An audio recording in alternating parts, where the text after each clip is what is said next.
Oh man, we need to make that theme tune longer because sometimes I'm just really you get getting into it,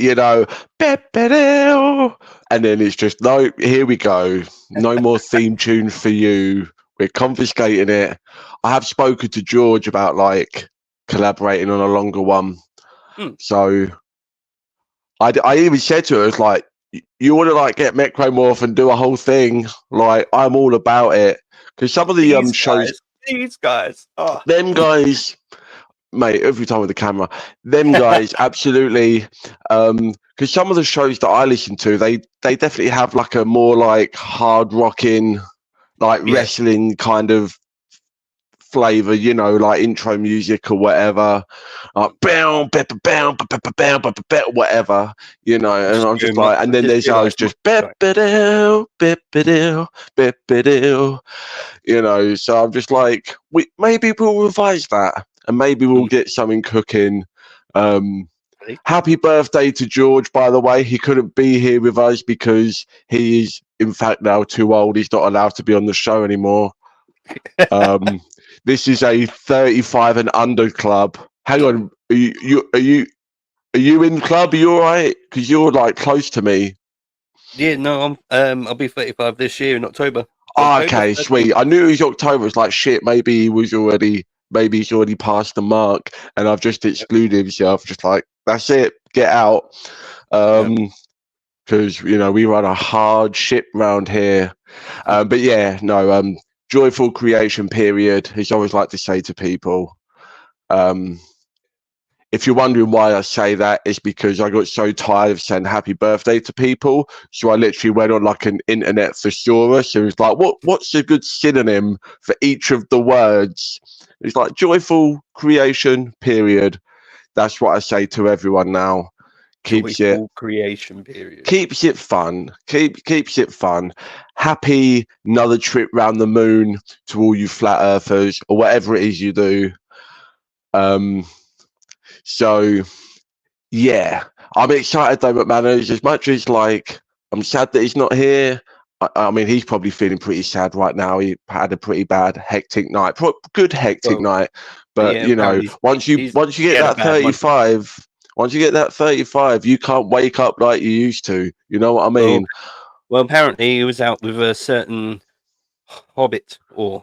Oh yeah, no, we've mentioned Bill on the show before. So yeah, he's probably had quite a few. He's probably had quite a few Jaeger bombs that Bill has like initialized, but then George has paid for them. You know what I mean? Like I've fucking fallen under that trap many times. You know, with Bill and other people. It's like, yeah, let's do Jaegers. Let's have a shot. Oh, there's the Bill. Okay. That's why they call him Bill. That's why they call him Bill, because he always gives you the bill. It all makes sense now. It's just coming together to me right now. Sometimes no, he's all right. He takes the bill and then he sees the bill the next morning and goes, what the fuck did I do? Oh yeah, he's probably more financially stable than me, to be honest. No shade. But fucking warm here in it for a Sunday night in the UK. Actually, I've come into the corner like to get away in the darkest room in the house, because even sitting outside, just in my little habitat that I do because I can't smoke in the house, like even out there, I'm fucking boiling or getting roasted alive by the ceiling. So win lose. Yeah, it's like fucking Hall H in here, McManus. I tell you, that's what the H stands for. Is Hall Hot. That's what it is. I can't even imagine what that must be like. All my life, I've always been like, always wanted to go, would love that, put it on the bucket list. But then again, you get to like your 30s, 35, you're like, you know what? I don't need none of that smoke. I am not prepared for it. But we follow it online. In the middle of the desert. Well, yeah, obviously it's in San Diego and it's like nowhere near equipped. This is what I hear from a lot of people, is that the venue and the the convention center or whatever it is in San Diego is nowhere near equipped for the amount of people that want to be going to that shit now, you know, especially in this sort of post Iron Man, you know, movie extravaganza, MCU world that we're all just living in. And yeah, so I don't know if they're going to keep doing it there. I mean, I feel like they're shooting themselves in the foot because there is 10 times more people that want to go that actually can go. It's like, well, you're just leaving ticket sales on the table, right? Because if you just put it in a bigger venue, it would still sell out and fill up like just as quickly. But like, I guess it's like a tradition. Like it's just like, well, it's SDCC, so let's keep it as SDCC. You know, people don't like change. But what we do like, we like announcements, we like news, we like comic books, we like superheroes. And again, as much as I'm sad that he's not here today, it's probably for the best. All right, because I felt his beady little watchful, judgmental eyes on us last time. We was talking about Captain America, what's it called? Brave New World trailer. And he's just not feeling it. He's not in that world like we are. He hasn't lived it like we have, McManus. He just doesn't feel it. He hasn't got the same heart and soul. It's up to him if like he's into a certain franchise, and me and you will scrape our fucking faces just despite them, just to watch something. So we can probably get our hopes up and then dropped on our fucking heads again. Oh, absolutely. But you know, I'm far less. And I've said this, I think, last time as well, when we were talking about like Captain America and stuff. It's like I've been far less inclined to want to drag my face along anything the last 2 years. You know, I think a lot of people have sort of felt that way, where it's like it peaked with Endgame. Things have kind of been fairly wishy-washy since then. Yeah. That's calling it kindly in some people's opinions. I've had 3 people just say, I did 10 years. Done my 10 years. I'm fucking done. Yeah, and I think 12 years of it. Yeah, man.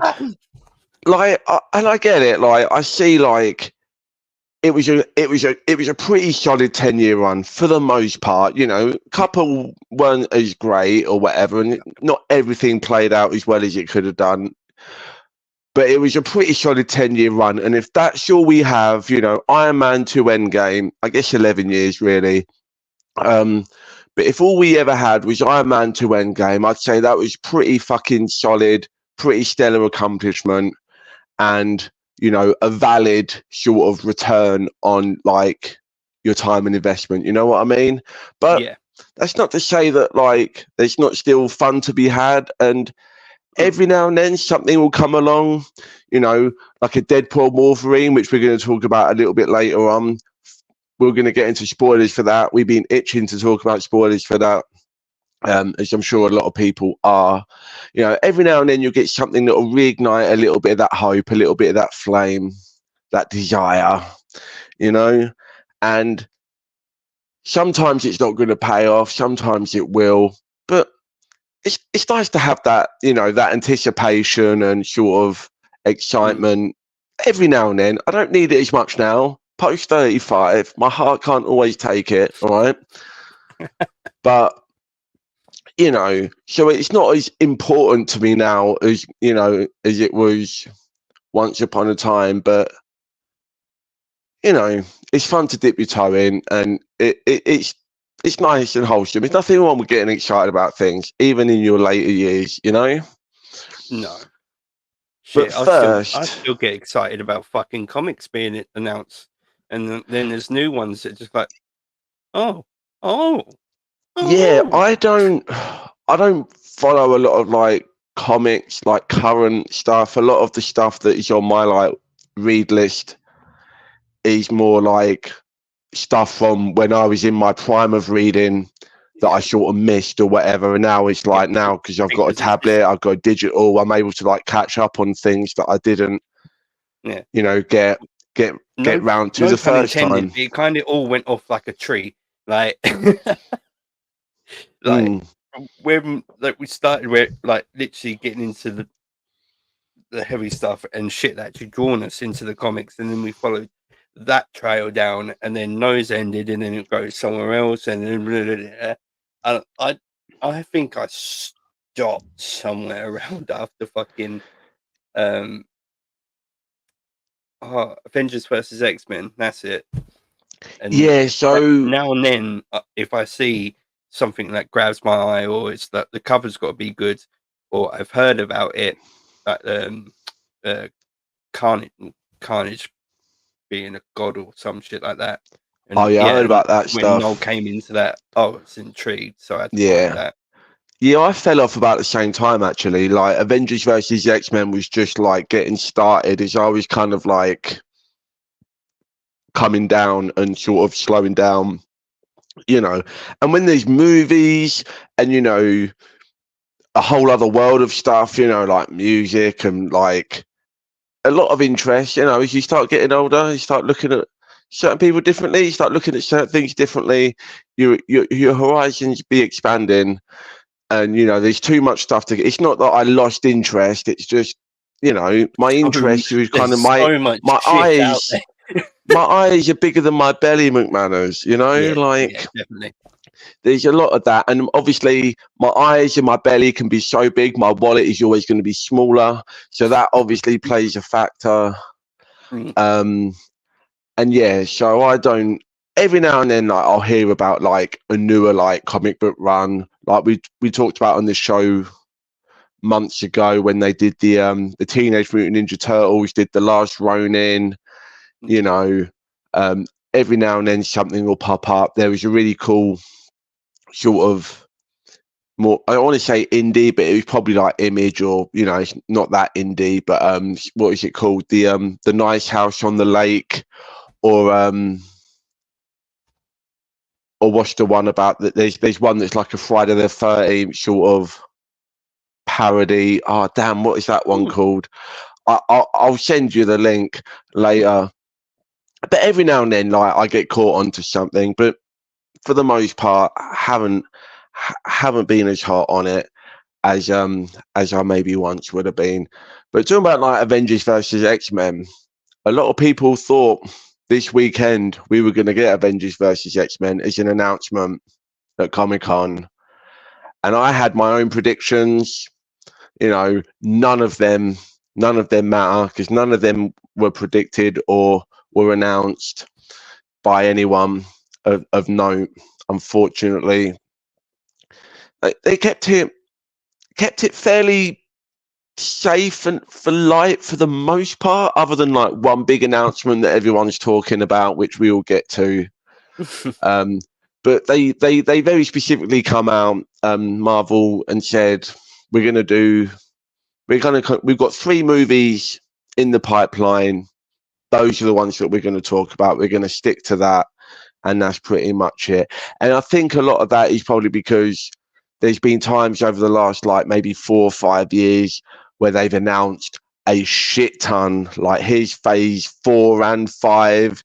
Here's like Blade and She-Hulk and, you know, like a million other things. And not all of them have come to fruition. So maybe it was a very conscious decision to be like, let's not have our eyes be bigger than our belly. Let's not bite off more than we can chew.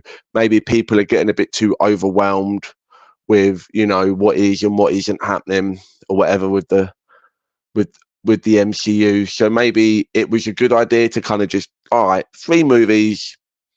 That's all. Well, technically 5, but we'll get there.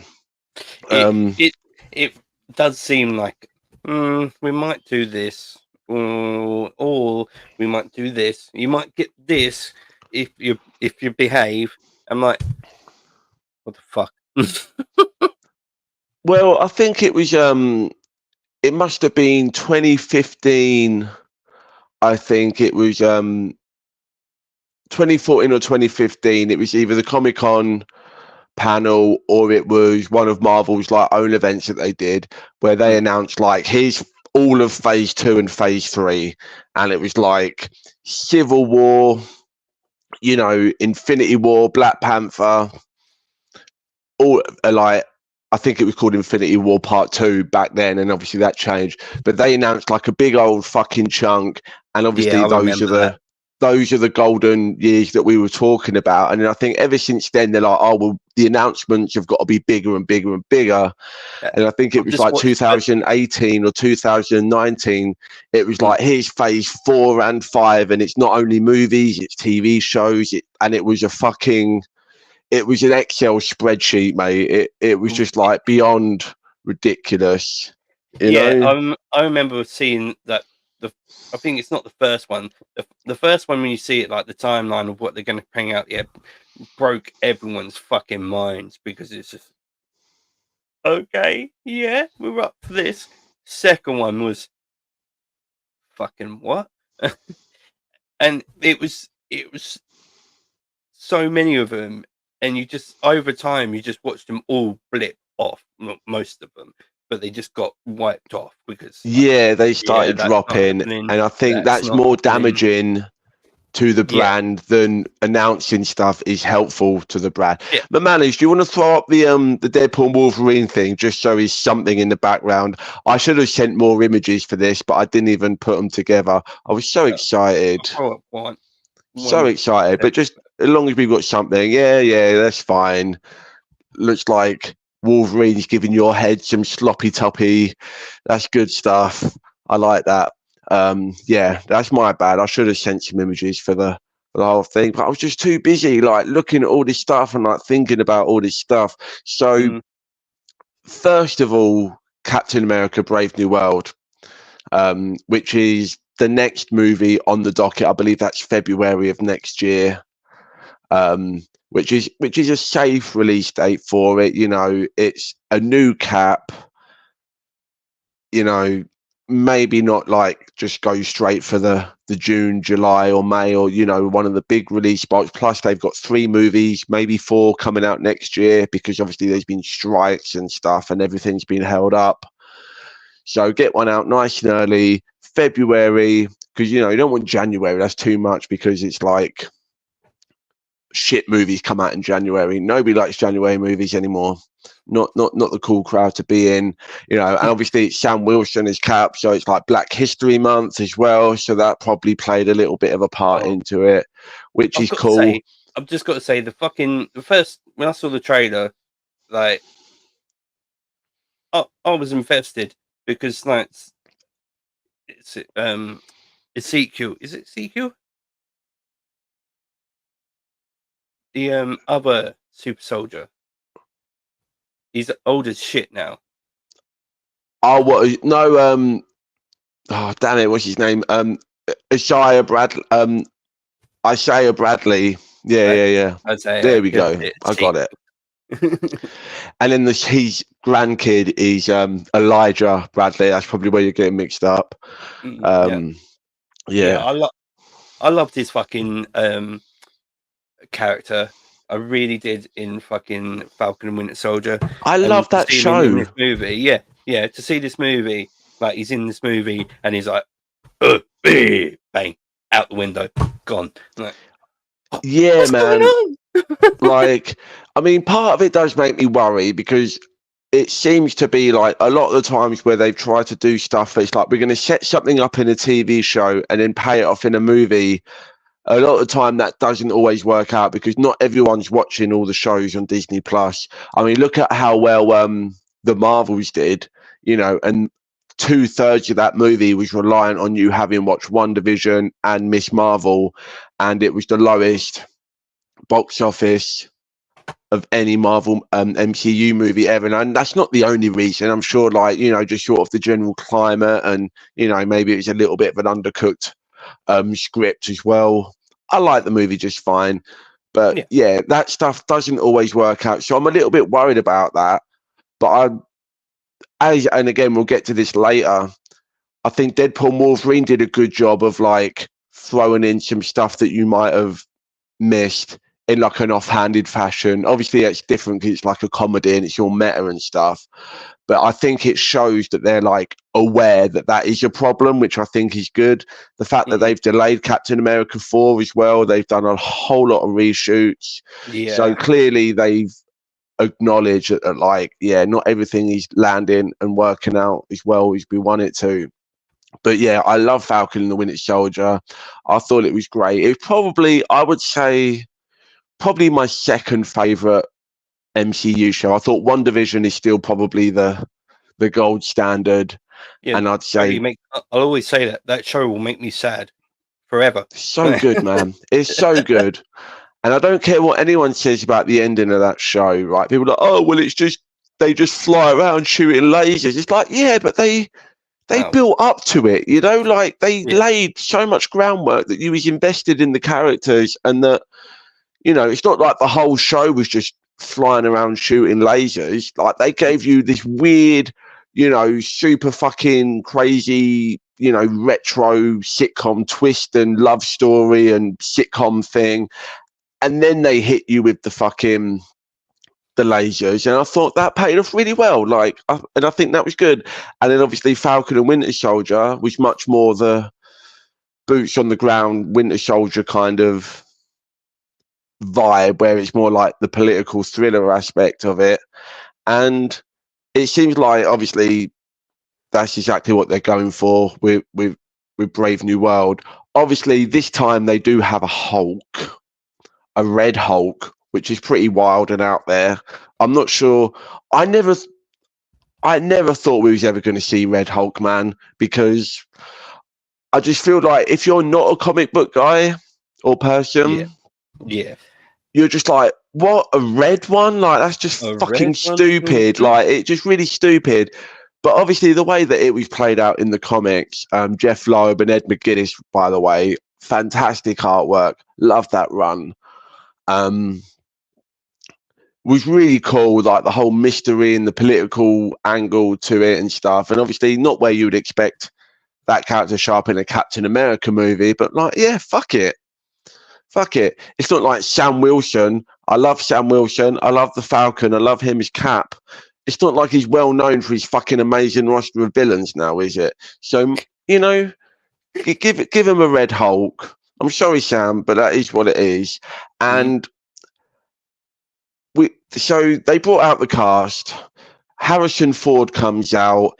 You might have seen the images online. He's pretending to Hulk out on stage. Whoever thought we would have saw Harrison Ford fucking hulking out on stage at Comic-Con? Number one. That's pretty cool. He drop dead after that. Like, careful, man, you'll break. He wants to be careful. That earring will hit the ground and, like, faster than you can fucking say gamma, right? But he comes out. They all have a little bit of banter. Anthony Mackie told this really funny story where apparently on the set of one of the Avengers movies, Tom Holland was like giving him a bit of jip about like, oh, well, you know, the Falcon's never going to get a movie, is he? And he's like, yeah, but you're always going to be 5'11". So then Anthony Mackie comes out on stage and he's like, Falcon got a movie, guys, you know, and I'm not 5'11". So that was fun. That was a fun little moment. Sorry. Brought out, yeah, no worries. Get us all comfortable. Wow, he's got images. The man's got images. Fuck me. Go. Good times. What a swing. So then you talk a little bit about the plot, and here's where it gets interesting. And we'd all speculated this, and if you were pretty eagle-eyed watching the trailer, you probably would have figured this out. But everyone's been asking the last like 3 years now, when are they going to talk about the giant fucking celestial sticking out of the earth? When are we going to address that? MCU's got no direction. That seems like a pretty major point they should have covered. Well, here it is, everyone. They're covering it. They confirmed in this panel that the contents of Tiamat sticking out of the earth is going to be the source of adamantium in the MCU. Oh, yeah, son. So that's pretty exciting. So obviously, I'm assuming a large amount of the plot will revolve around, you know, different nations, like who owns this. It's like in international waters or whatever it is. It's a valuable mineral or resource. They're like, that looks like some good grade A metal shit going on down there. We could probably do something with that, probably weapons, you know. And it seems like a big part of the movie is going to be they're fighting over that, which is pretty interesting. I also think this is interesting, McManus, because if adamantium is just being discovered now, that means, and again, some of the stuff we're going to talking about this Comic-Con stuff might sort of kind of relate to Deadpool and Wolverine. I'm not doing spoilers for that until we get to it, all right? But if we're going to assume that in the MCU, we're only just finding adamantium, right? And Logan is traditionally an old guy. He's been around for a while. Over 200 years. Maybe 200 years. Maybe in this universe it's different if and when we get to him in the MCU version of him. But that means that if he gets the adamantium, which obviously he's going to get the adamantium, that's not happening till like modern times now. You know what I mean? You can't have Wolverine in the MCU and be like, oh, well, 20 years ago, I did this experiment and they took my memories away. It's like, well, no, because the adamantium is just being discovered now. So if Logan is walking around, an MCU Logan is walking around, it's going to be modern times that he gets the adamantium. And presumably that means probably might not see him for a good few years yet. I don't know. What do you think? Are you all right? Have you had enough Wolverine to tide you over? Who the fuck would ever say that? Like, you can't have enough Wolverine. Had enough Wolverine? All right. No. Never. You mad bastard. Fair enough. I see your point. But are you all right if you have to wait a little while for a MCU Wolverine? Yeah. Like, fuck, I'd like to see who it is. But if it turns out to be one of them fucking, we just react to it like, the next Superman is Jonah Hill. Not my Superman. Yeah, just don't. Like, I'm not up for that.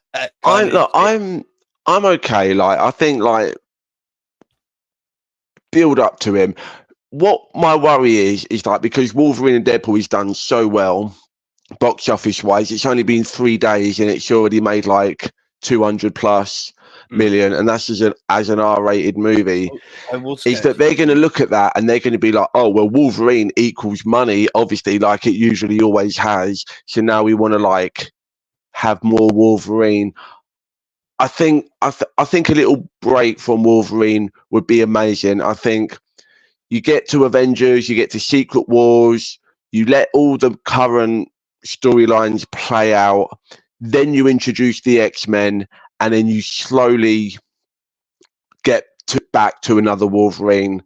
You know, I think I would be okay, like 4 or 5 years. Let's let it sit a little while. Let's let Hugh Jackman kind of have a bit more of sort of cool down period. You've got this, like, you've nailed it. Leave it the fuck alone for a while, like that. It's and this is assuming that we don't see Hugh Jackman as Wolverine again, which no spoilers isn't not a possibility. Like we could very well see more of a Hugh Jackman. Maybe I don't know for sure. He just got sent through a Doctor Strange fucking timey-wimey thing, and then what? What's next? Fuck knows. We'll see. So a couple of other notable things from this, again, because none of this footage from Comic-Con was released officially. One thing did find its way online. We'll talk about that in a little while. So a couple of other notable things from Cap is Giancarlo is being confirmed to be playing the leader of the Serpent Society, which nobody guessed that he was going to be playing the leader of the fucking Serpent Society. Of all things, the Serpent Society, not anyone's favorite team, I'm imagining. If your favorite team of superheroes or supervillains is the Serpent Society, please feel free to comment and let me know, and I will I'll accept that I'm wrong, but I'm pretty sure nobody's holding their breath waiting for the Serpent Society. And Giancarlo is somebody who's been rumored to like be in one of these movies for a while now. People have speculated like, oh, he could be Magneto or Professor X, or he could be like William Stryker, or like a sort of more established. Yeah, I've just seen. Sorry, my fault. I didn't have IMDb up here. But if he is fucking Sidewinder, then go chew on a tire.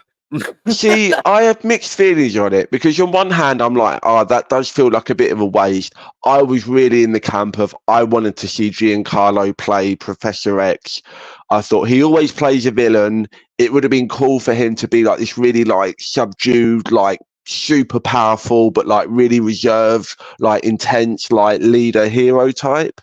I thought that would have been fun, but he's playing Sidewinder, and while on one hand that might seem like a little bit of a disappointment, I think sometimes the best characters, most memorable characters come when they do take a fucking nobody character, they get an interesting actor and they just let them play, because nobody's like, oh, well, that's not my version, that's not how I imagined him, because fucking spoiler alert, nobody's imagined him, because nobody gives a fuck about Sidewinder. So it could be a case of where he really comes out and surprises people and makes, we don't care about Sidewinder now, but maybe this is the thing that makes you care now. Yeah, so I reserve hope. It just feels like Giancarlo is playing like either just Giancarlo or Gus, and because he's got a fan base behind him. He's got a fucking massive fan base behind him. So it just seems like, lately it's what he's in. People will turn up and watch because it's him. So, and he's like, here's a character, you're gonna love him. Like, he did have a quote a week or two ago where he said this character is much more of like a physical kind of guy than I'm used to playing, and because obviously normally he's like, he's not the guy who's fucking having the action scenes. He's the mastermind, or he's pulling the strings, or he's the intense, there, like, business. You resting bitch face. He'll just stare you down until you don't even feel the fucking need to fight anymore. So it'll be fun to see him getting more mixed up in the action. I think that'll be a nice change of pace. Probably not a character that's going to have a lasting impact. We're probably not going to see him coming back in 3, 4, 5 movies like a Loki or a Thanos, but hopefully it's something that we're all talking about and leaves an impact. The last thing to talk about on this Cat 4 is that apparently the end of the footage that they showed Harrison Ford transforming into Red Hulk on a podium whilst giving a speech in front of the White House. What the actual fuck?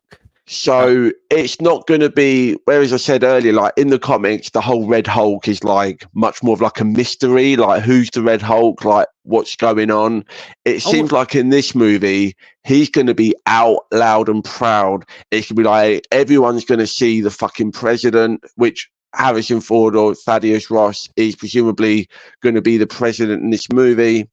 I truly, one thing I want to know who the guy is underneath Kevin Feige, who is probably taken all these, or unless they've just gone to Kevin Feige and he's gone, I fucking want that, or it's because it's Deadpool and Wolverine and this one, and it just seems like I said in the last one, last podcast, it just feels like Marvel's turning their ship around. It's like, right, we know. I hope so. I think so.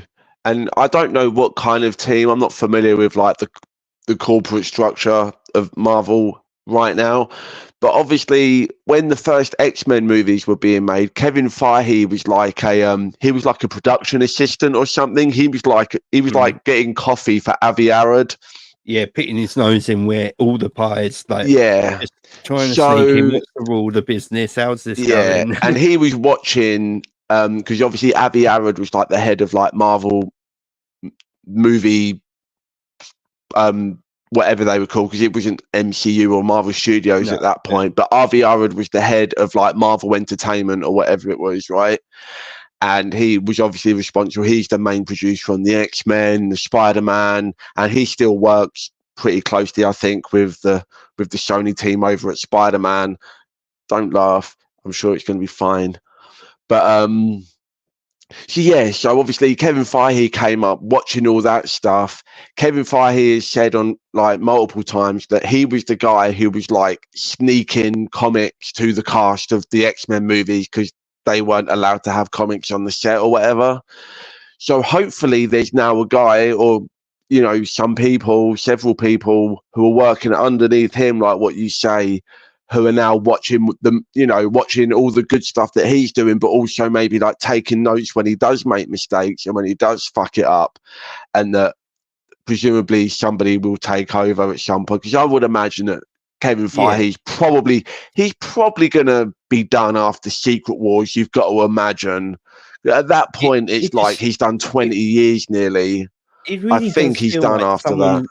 It really does feel like someone like has been watching, and now has gotten a point of authority where they've just gone, fuck this. And it's like, here's what we're doing. I'm gonna fucking give you some fucking things people want to see in this. If you're gonna do it fucking right. And like it's big shoes to fill, but like, you know, because he's done so much, like, and done things that no other studio has managed to really pull off. You know, like we said this last week or whenever we about like Star Wars and Disney, of like they've tried to do what the MCU has been doing the last 15 years and they've not quite managed to get there. But, you know, as we said, like the last few years, not been without its flaws.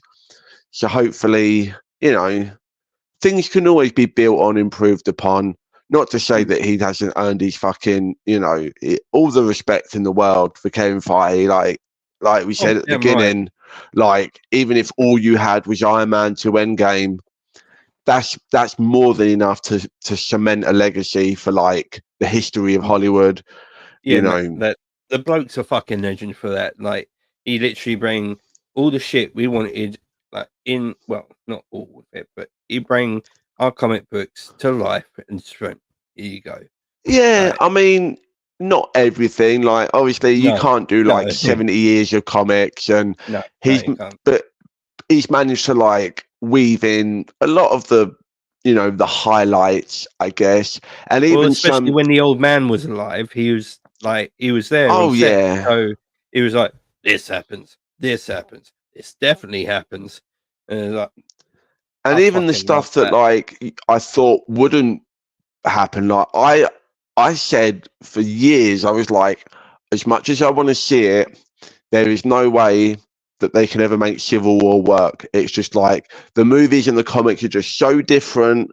The rights, the landscape, how movies work, how comic. I was just like, there is just no way that you could ever do a serviceable version of Civil War. And they fucking made it. It's very different. But they managed to do a reasonable job, and you know, there's other storylines that I would have loved to have seen happen in the MCU that they didn't get to. It also made like lots of people think about in Civil War, like just because like in the comics, there's hundreds on one side, hundreds on the other, and it really did like, are they all out there? Like the Defenders are fucking real, they're in the fucking comics, so are they technically all fucking out there, or they just done a really shit job? I mean, it was really well done, I think, because they managed. People always said, "Oh, there's not enough characters; it's not going to have as much impact or whatever." But I think they managed to flip it around, and they turned the fact that there wasn't as many characters, they turned that into a strength instead of a weakness, because it just like, okay, well now each character fighting, it's like personal beef, you know, and it felt more like up close and intimate. And, you know, they've managed to do that for a lot of the stuff. Again, there's some comic book storylines I would have liked to have seen by now that we probably won't see I don't imagine, like a World War Hulk or whatever. I think the time has sort of come and passed. Maybe I'm wrong. I hope I'm wrong. I was wrong about Civil War once upon a time. I could be wrong about that. But moving on, because we could go on for hours. We could literally do hours on this. Yes. But something that doesn't have as much like history or as much like perception of what it is going into it is the second movie that they talked about, which is the Thunderbolts. So this will be the next movie on the docket. So I think Cap is February, and I think Thunderbolts is like June or July, or maybe it's May. I'm not sure. Fact check me in the comments. I don't care. So I've always been interested to see if like Thunderbolts again. This is quite different to any version that we've seen like in the comics or whatever. But they brought out so David Harbour comes out in full Red Guardian costume to San Diego Comic-Con, which is fun. It does also have a little bit of like your creepy uncle trying to like sit at the cool kids table. You know what I mean? It gave you the things like your uncle's trying to be cool. So like, shut up, listen to him. Because it's like, to be funny. Always love it, like when an actor wants to go the extra mile and come out in character, in a costume, and do a whole bit. But it's like, that's fucking. It's like chill the fuck out, David Harbour. You're not Loki, all right? You've been in one movie, one of the worst received movies, arguably, depending on who you ask. Yeah, and it's like, but I appreciate. But then I was thinking about it. I was like, well, that energy, that sort of lame uncle energy, is very much the character of Red Guardian as well. So it does kind of fit. So he comes out, they show some footage, not a lot. They've only recently wrapped filming this. This footage hasn't surfaced anywhere, but apparently, we see Yelena and Red Guardian talking. We see Sebastian Stan talking to like Ghost and Yelena, no, not Yelena. What's her name?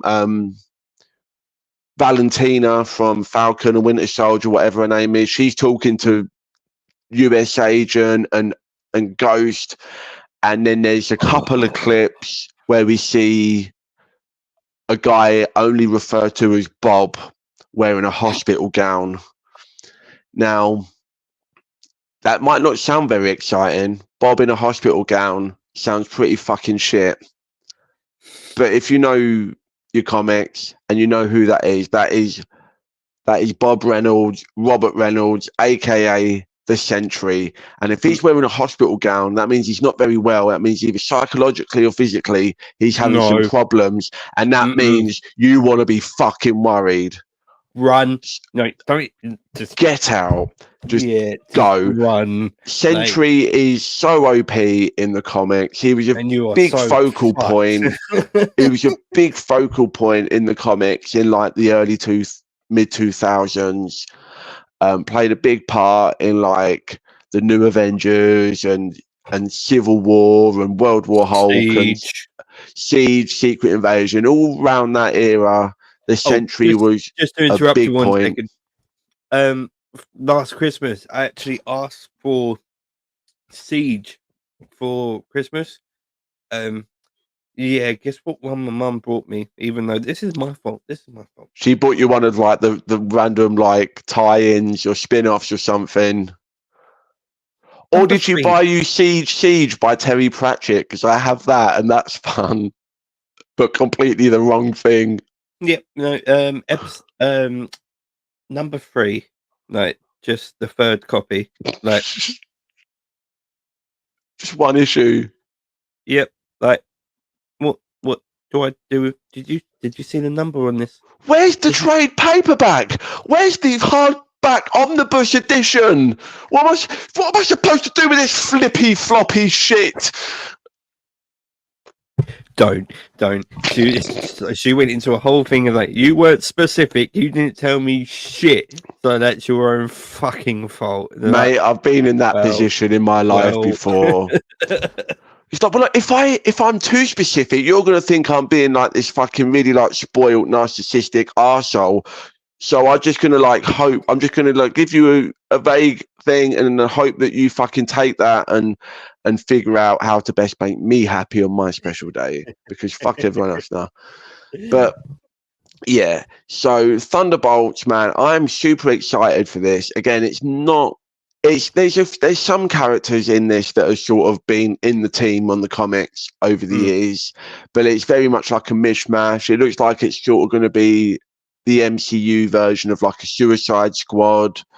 You know, a lot of these characters are sort of like super soldier kind of down to the ground characters, and then you've got the Sentry in there.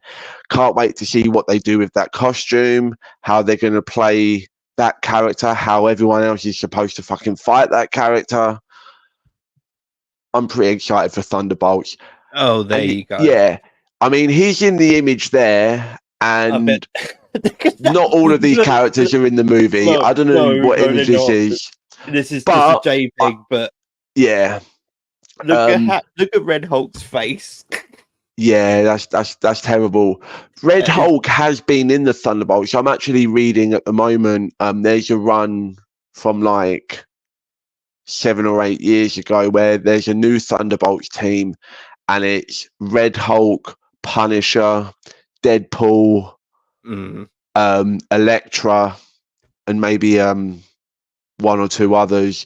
And again, like the original classic Thunderbolts is like Baron Zemo and US Agent, who's here in this movie, obviously. What did you think of Zemo in Falcon and Winter Soldier? I like his character. I like what they've done with his character. I was impressed with how they managed to swing it around, because obviously in Civil War they set him up like, oh well, he's just like a merc and his family have been killed, and then in Falcon and Winter Soldier he's like, no, I'm actually a baron. Balaclava, you fucks. I'm a baron with a mansion and I've got money and I'm a fucking royalty from a fucking weird Eastern European country that nobody's ever heard of, and I'm gonna put the mask on. So I like how they managed to bring it back round. He's not been officially announced as being in the Thunderbolts. I would be super fucking surprised if he didn't at least have a cameo, because his whole shtick in the MCU is I hate super soldiers, and 90% of the Thunderbolts team in this movie are super soldiers. So it's like he's got to be in there, right? He's going to come along and try and slap all of them. He's in the comics. He's like the guy that brings the Thunderbolts together. And from what they're saying about this footage from Comic-Con for this movie is that apparently all of these Thunderbolts characters are all getting hired to do one job, but it's a setup to get them all into one place to take them out. But that's kind of what brings them together to be a team.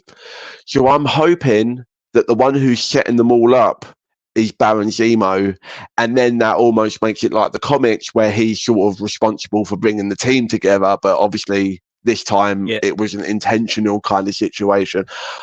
There's a lot of fun that I think to be had here. Hopefully it would be cool if Red Hulk could show up in this movie. There's the asterisk that everyone's talking about at the end of the title that everyone's like, what does that mean?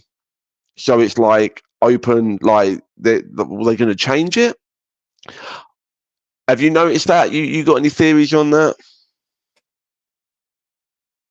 I paid no fucking attention. Okay, so if you see the title card, it's Thunderbolts with an asterisk, and obviously an asterisk means like to be confirmed, or open to could be changed. Right. So and Kevin Feige very specifically says at this panel, there's a reason that the asterisk is there, but we're not telling you what it is. You're going to have to watch the movie. Of course he said that. Of course he did. That's his job to say this shit, right? What I'm hoping is that the Thunderbolts movie, the whole movie plays, and then right at the end before the credits, the title comes up Thunderbolts, and then it changes into Dark Avengers. That's what I want to see. And then we see Dark Avengers moving forward, either in their own movies or popping up in other movies. Because then you can bring in as this image has here, you know, then you can bring in more like a White Vision, a Hercules, a Red Hulk, and kind of obviously Sentry in the comics is a classic member of the Dark Avengers.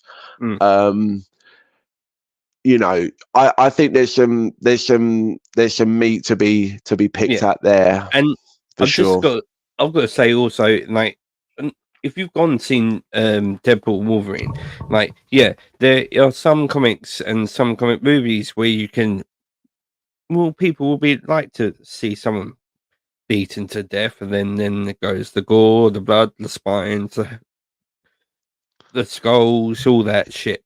But there's some you just don't need it to be.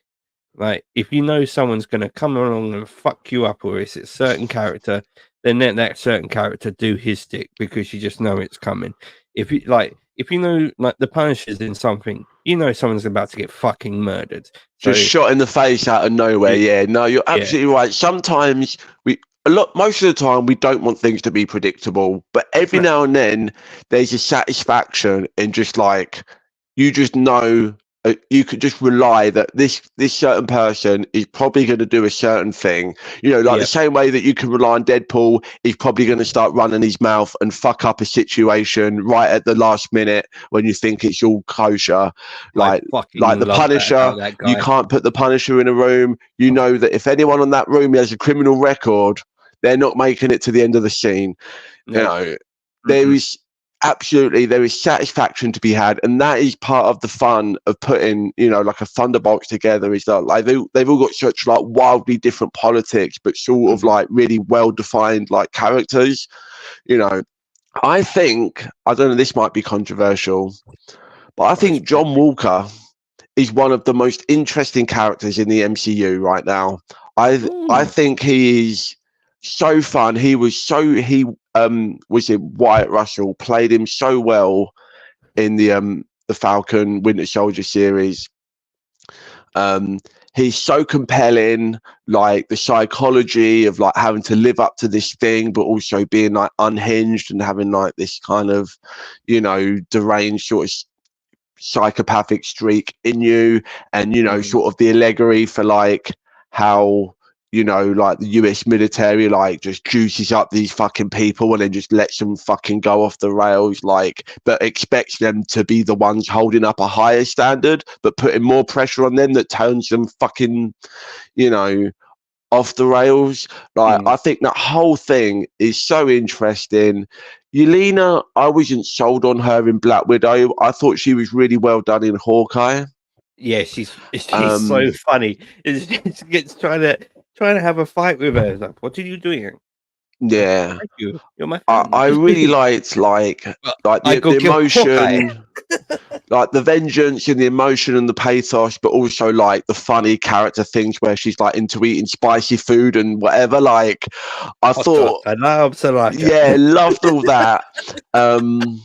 I really loved, underrated character, but I really thought the Ghost from Ant-Man and the Wasp, I thought she was really well played in that movie. Didn't really have a lot to work with, but that actress, can't think of her name.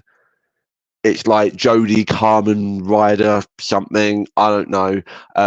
She's really great. She was actually in an episode of Black Mirror with Wyatt Russell, by the way. So that's fun. It's the one where he does the virtual reality video game testing and he's in the haunted house. Fuck that episode, man. Yeah, pretty scary stuff. Black Mirror, but that show fucks me up sometimes. Yeah, Black Mirror is kind of, I like Black Mirror, but it's kind of sad that it's basically like redundant. It's just like we're living in it now. Like, we're too far gone for it to be kind of relevant anymore. But anyway, and then Taskmaster, who that's not what I would have done with the character. But yeah, and I know a lot of people were unhappy with that. I paid to buy that fucking movie because it was the next Marvel movie. It's Black Widow's story, because I knew this is where we were going to fucking get this eventually. So I was like, all right, I'm going to get in Ultra HD, because if I paid fucking £16 for it, I'm getting it like in like the best format I can with this fucking 50. So you went all out. Yeah, because it was a Disney thing at the time, and it was pandemic, it was pandemic. Yeah. So like Marvel movie, let's fucking watch this, and everyone else around me, and I was just like, yeah, I wasn't enamored with Black Widow. Like David Harbour was fun. Yes. Florence Pugh, like I said, I didn't love her in it, but I think like I think she's developing well as a character. All the parts she goes talks in, like, gets the dad up after she just broke him out of prison, and it's like, or what did the bedroom? Oh, this is where they take your ovaries and take them out, and so you can't have kids ever again. And we're like, okay, I get it. It's like, well, no, you don't. One of my biggest issues with Black Widow is the need. It's like, oh, well, she's a spy. It's espionage. It's like secret government operations, But then somehow we've still got to find a way to end the movie with giant exploding ships and people falling out of the sky. And it's like, you don't need all that. I was invested in the mystery and the sisters and the Red Room and the conspiracy. Like, just stick with that. It doesn't all have to be people. That's exactly the shit that people who don't like Marvel movies are gonna fucking criticize. Everything's all explosions in the sky. Sometimes characters don't need that, and they just they kind of went off the rails a bit to the end of that movie. Again, I didn't love what they did with Taskmaster, because everyone, if you read the comics, when you think of Taskmaster, like, this is a mercenary dude who runs around in the Marvel universe, like, collecting everyone's skills and just being a bit of a prick. And I've got to say, I love Ray Winston in pretty much everything he's fucking been in. And he was phoning it in that, though. Like, that's got to be one of the only movies that I did not like with him in it. Like, he's come out and said in interviews, anything like for him, like as an actor, it's to do with like, what the fuck was his character?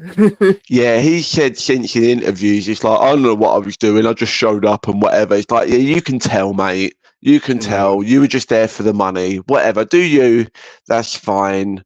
But yeah, Thunderbolts.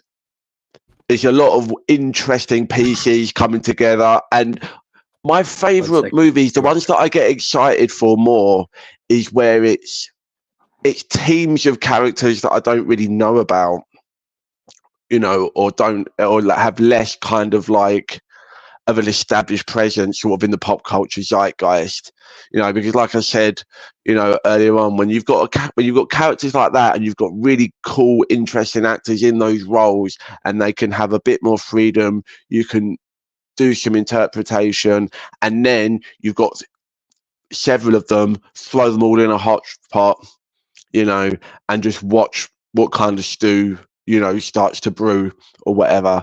That's always the most interesting stuff. I was like a big cosmic comic reader growing up, so I had very little clue about like the Guardians of the Galaxy or the Eternals, and when they announced those movies, I was like, yes, I can't wait to find out what these fuckers are all about. I can't wait to see what kind of, performers they put in these roles, and see what kind of chemistry, and just see, just let the fireworks fly. And, sometimes you're going to end up with something really special. Sometimes maybe not, but I think, it goes without saying that those movies are sort of some of the more like unique and interesting movies in the Marvel cinematic universe. So absolutely cannot wait. Thunderbolts is probably my most anticipated out of everything that we know confirmed that's coming up. So, and I say that as somebody who, the next movie that we're going to talk about, the supposed last movie that they were going to talk about at this fucking panel, are generally they're my people. The Fantastic Four are my fucking, they are my family, right? They are the first family. They're my second family. You know what I mean? Your favorite out of all of them? I've known that for fucking years. You know, it's just as well that Reed Richards can stretch, because I need to be able to suck his dick at all times, right? You know what I mean? Like, I can't get enough of these. Worse than Uzen and fucking Henry Cavill, mate. Can't get enough of it. Love me some Fantastic Four. Not had an easy ride. It's been bumpy, to say the least. Fucking ringer, mate. Since 1994 till now, they've been getting fucking put through the grinder. It's generally not worked out pretty well. All the movies have redeeming qualities about them, but they all have a lot of bad things about them, and nobody's managed to get the formula right. So I've been excited to hear about this. I'm all about the cast, but I'm pretty sure we talked about the casting announcements as they happened on here. I'm on board with everyone for the most part. I'm not 100% sold on Pedro Pascal. He doesn't give Reed vibes to me really, but I do like him as an actor. He is good and he is very likable. So and I'm not a fucking casting director, you know what I mean? Sometimes they have an idea or a certain angle, or version of this character they're going to do in a movie, and we just haven't, like Heath Ledger's Joker, like nobody thought about that version of the character, and it was like, it worked, and they just had a good idea for it and a certain angle that they wanted to take. I'm hoping that we're going to get that with Reed Richards and the Fantastic Four. So the film is supposed to start filming on Tuesday. So everyone kind of had the assumption, right, of, it starts filming 2 days after Comic-Con. It makes sense that you're going to have them show up at Comic-Con, right? And then, like, they're going to fly in, have a little wave. Hi, we're the Fantastic Four. Nice to see you. And then they're going to carry on down to Pinewood or whatever it is in London and start filming Fantastic Four, which is presumably, I mean, they could be flying over my head right now, to be honest. You never know. But yeah, Fantastic Four. McManus, are you excited for the Fantastic Four? I am, actually. I'm quite excited about it. Right, let's try this for the third time, and fucking, it's third time? Fourth, if you count the unreleased Roger Corman version. I have not watched that. That might you can find it like on YouTube for free. So last time I've checked, you could. Maybe you can't, but you can find it online. It's never officially been released. Some would say that the bad, unreleasable Roger Corman produced 1994 Fantastic Four movie might be the most successful version. Yeah, I think out of all of them, it has the most correct things. It's just obviously very low budget and a lot of that sort of stuff. But I think as far as like the lore and the storyline, it's the most faithful, and it has the most elements. You've got Latveria, you've got Doom. He went to college with Reed. You've got Doom bots, like Mole Man, like the costumes, like it's got the most stuff like correct. Yeah. But it's just looks pretty ropey. But it's a fun watch. It's a fun watch. If you can find it somewhere, absolutely go and watch it. There's also a documentary called Doomed, the Fantastic Four story or something, and it's just a whole documentary about the making of and the process, and sort of all the politics that are involved. We're gonna hear for the next fucking year. Doom, yeah. Doom, yeah. Fuck me, yeah. We're an hour in. We haven't even talked about Dr. Doom yet. Shit. So yeah. Now, they didn't have a lot to say about this. They're literally just like, yeah, we're doing like a retro, futuristic 60s vibe. They're in a different universe. I fucking felt that though. It gave me like 60s old kind of style Fantastic Four fucking Thunderbird vibes. Like, absolutely. To be clear, by the way, the footage has leaked online. We've both watched the footage. That's what he's referring to, like when he felt it. You can go and find it.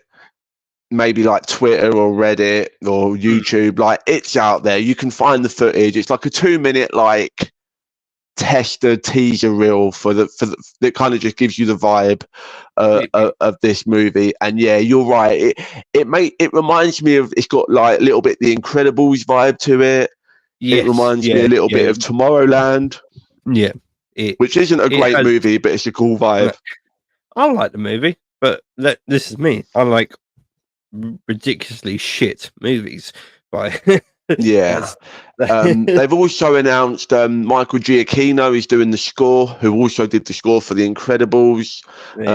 And he's done the score for a lot of stuff. He's done the Batman recently. Like he's like sort of like he did the Spider-Man movies, like the most recent 3. So he's sort of like the go-to. I think he did Doctor Strange as well. He's like the sort of one of the go-to guys at the moment. But yeah, there's like, we see like the Fantastic Car. We see again, like it's all 60s sort of futuristic retro. It's almost got like a Fallout kind of, you know, where everything's like all super, all super like upbeat and smooth and circular and bubbly. Now you played the games for Fallout, and then I'm on board. TV show. There you are. Yeah. We see a brief silhouette in this footage, McManus, of the Thing sitting on a table, sitting in a chair for like a dating game or whatever. Yeah, when you described that to me, you're like, no, it sounds ridiculous, and he just goes.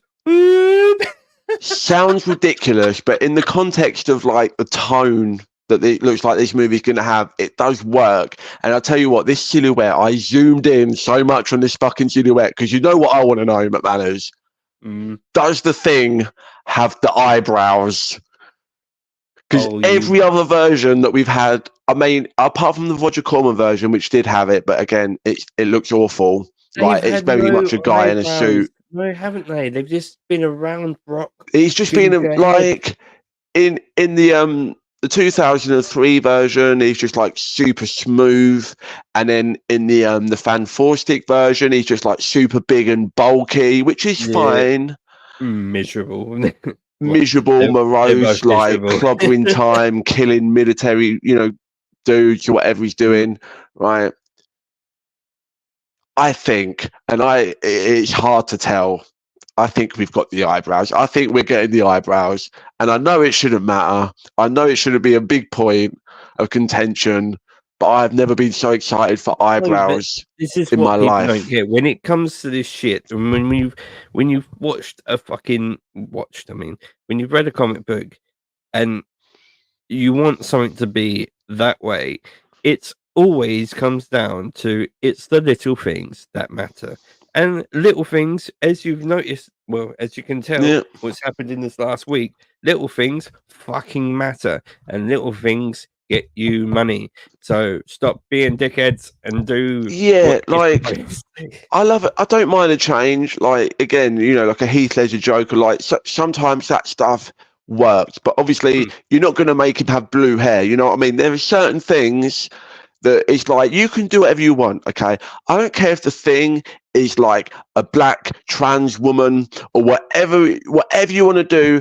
I don't care if Reed is like a Latino dude. I don't care if Johnny Storm is British dude. Whatever you want to do, like just give him the eyebrows. Give him the eyebrow and get the core. And again, not to say that the eyebrows are like a core element of the story, but you can tell when somebody's treating the right parts with the right respect.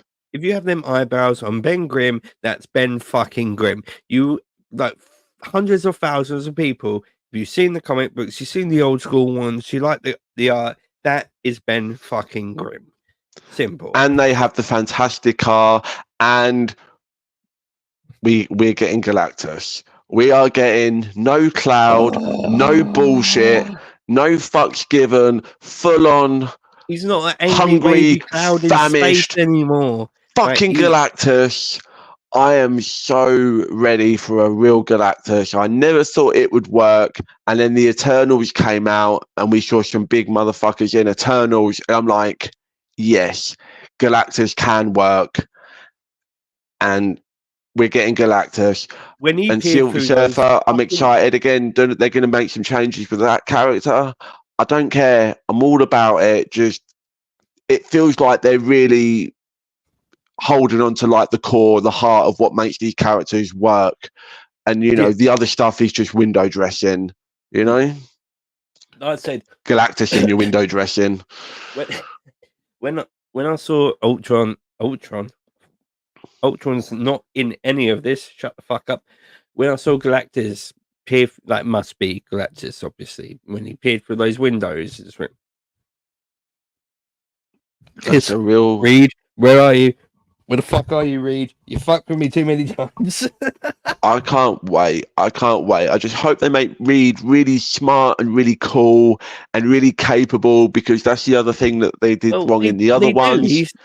It starts the thing of him explaining the multiverse, and obviously this going over the kid's head, and it's like he wants to see a fucking explosion. Because in the other movies they made him really smart, but they also made him really socially inept and bumbling, and like it's like dumb motherfucker. It's like you can be smart and you don't have to be this weird you can be smart like and not that fucking awkward, socially incapable, like nervous wreck of a man. It's like you can be smart, you can be sexy, you can be cool, you know, like you can be Tony Stark, but you can wear a suit, and you can you know, like you can have all of those things. You can have your cake and eat it.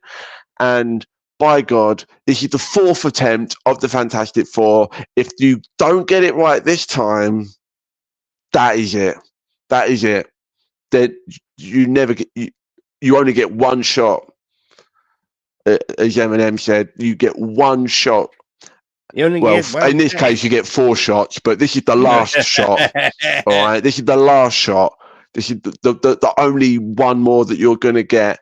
Well, apparently the fucking director of the last one was pissed out of his face every fucking day, and then go in there and fucking go, nah, I'm changing it now. Like, Josh Trank, that whole production was a mess. Tim's story wasn't much better. Threw him in a bin. I've heard stories about Tim's story and Josh Trank, and like every other production has been a fucking catastrophe. And you know, fire. So just please get it right. Don't fuck this up. And then they said that was going to be the only 3 movies that they talked about, but they lied. And up until this point, man, it's like, because I think like I had all these predictions. I'm sure a lot of people always have like, this movie, or you know, we were expecting to hear about this or that, or you know, like a new Spider-Man, new Thor, Returnals 2, whatever. You get nothing. And we got nothing. And I'm like, okay, this is kind of disappointing. Like, I'm glad that we heard what we heard, and we got some interesting stuff. And, you know, I'm glad that the movies that are being made are going well and look like they're on the right track. But where's the juice? Where's the fun? Where's the flavor? Mm-hmm. Well, they brought you flavor. They brought you a double 2-tone flavor called the Russo brothers, who, you know, and I don't love that they're doing the Russo brothers again, because I think like it's a little bit safe, and I would have liked to have seen like a new director. Safe. It's so safe, you wouldn't believe it's safe. Like, and they need safe right now. Don't get me wrong. It's got you going, oh, why are the Russo's brothers back? These did Infinity War and Endgame. It's like, because they did I'm sorry, the Russo brothers. Didn't Grey Man turn out the way that you wanted to?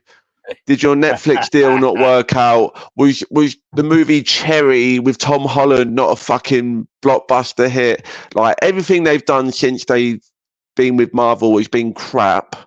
I did laugh my ass off through Grey Man, just to let you know. And some people would say that everything Marvel has done since the Russos has been crap. I don't agree, but I could see the point. Now, I do think it's very safe. And again, maybe they need a bit of safe. I do also think, like you said, you know, sometimes there's times to be safe. Sometimes there's time to like take liberties and do different interesting things. And I get it. It's the Avengers. It's the Big Daddy franchise. You want to make sure if every other movie is crap, you know, if Eternals and Thor 5 and Thunderbolts and Cat 4, if it all is garbage, at least the Avengers can be like solid. And I think that's probably the logic. So the Russo brothers come back out. We get titles because gone is the Kang Dynasty. Jonathan Majors, whoop, you're gone. And I liked the Kang storyline, by the way. I know it wasn't overly like smooth, but I was like, I wanted to see where it went, but fuck him. He's out. You know, they took his phone, they threw it out the cab, and they kicked his ass on the way out, whatever they did, right? So that's fine. So what do we need to do? We need to pivot. We need to make a big splash to make you not think about, hang on, wasn't this Avengers movie something else last year? Put that out of your mind. Avengers 5, Doomsday, Avengers 6, Secret Wars. We know we all know it's going to be Secret Wars for Avengers 6, but Doomsday is different. That's new. Lovely green logo, green font. Oh, the one of the best villains of all time, who are got along with all those other Fantastic Four movies, has been repeatedly shafted and not done justice in the way that he should be done.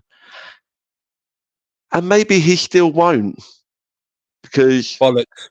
Victor Von Doom is going to walk up to this table and fucking lay his 20-inch Doom cock on this fucking table and be like, and what? I think as far as like, dare you? No, I think as far as the look and the everything of the character and the powers and like the importance of the character, I think is all going to be well handled. I think the issue, and I'm not the only one, this has been a big divisive thing. I think they thought this announcement was going to be completely unanimous, absolute slay. Everyone was going to be loving it, excited that Robert Downey Jr. is now playing Doctor Doom. I fucking told you this last night, didn't I? What is that about? Yeah, because it's even my dad. My dad picked me up earlier when I was out, and then he had all the fucking questions because he woke up to all of it, the rest of everyone else. So I've made my parents Marvel fans, so they come to me when they need an explanation. So when if they need to be set right, like, this is what's happening, blah blah blah blah. Oh, okay, makes sense now. Cool. Yeah. And my dad went, well, how is Iron Man playing Victor Von Doom? And I just went, how do you know who the fuck Victor Von Doom is? And he went, I'm older than you. Fair point. There's so many elements to this, right? Because now they confirm in the article and in the announcement, they have said Robert Downey Jr. is playing Victor Von Doom. So that implies, because a lot of people thought, oh, well, is he going to be like a Tony Stark variant who just happens to be like an evil armor-wearing magic dude? Oh, so it's like an evil... if they go down if they go down the fucking swapping body vibe, I'm gonna be pissed. Doctor Doom is also known for swapping. Doctor Doom does like to swap a body, but they very specifically said in the official press release, Robert Downey Jr. is playing Victor Von Doom. So then that leads to questions, because is he going to be from the universe? Because the Fantastic Four are in a different universe. Is he going to be from their universe? He's got to be, right? Because if he's from the 616 universe and he just happens to look like Robert Downey Jr., and I know that we might not even see his face because Doctor Doom is famous for being all mangled and not taking off the mask. So we might not even see his... But if you're going to not see his face, then why cast Robert Downey Jr.? Because of the fucking money that you need to spend on him. I think the only reason you cast Robert Downey Jr. is to have that face, which is going to fuck with people. So and again, this ties into spoilers for Deadpool and Wolverine. Yeah. But we see in that movie where two different characters can look like the same actor in different universes. So is it just a case of the Doctor Doom of the Fantastic Four universe in this new movie just happens to look the same as Robert Downey Jr. and Tony Stark in our universe? Is that it? Or is there more to it? That's what my old man said to me. Literally, he said, you can't have the same actor playing two characters. And I went, whoa, whoa, whoa, whoa, whoa, whoa, whoa. Slow your brakes. Fantastic Four. Johnny Storm is now Captain America. So you can. That is a very different situation, though, because that is two different characters in two different universes before there was even one of them even existed. This is very much like the multiverse is proven. The multiverse is a thing. So who's told us that these two, especially this motherfucker, Dr. Doom, who is a very, very smart and snidey cunt. Yes. Can't go, oi. Hey. You can. Here's the question, though. Does the benefit of the impact of having a Robert Downey Jr. play with Dr. Doom, does that outweigh the confusion and the weirdness of having him be the same dude? Do you know what I mean? No. It's flipping people's coins. It's baking the preferable noodle. But I think they've definitely got a take, like we said earlier. I think they definitely have an angle for how this is all going to work in mind.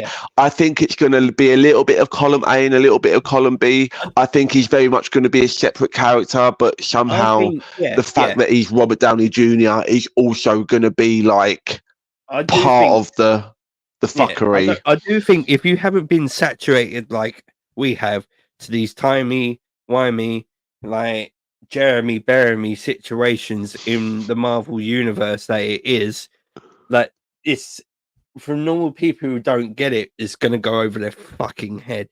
But as soon as they see it, it's they're just going to lose their shit. But I'm giving them the benefit of the doubt, and they haven't exactly done everything they can the last few years to earn the benefit of the doubt.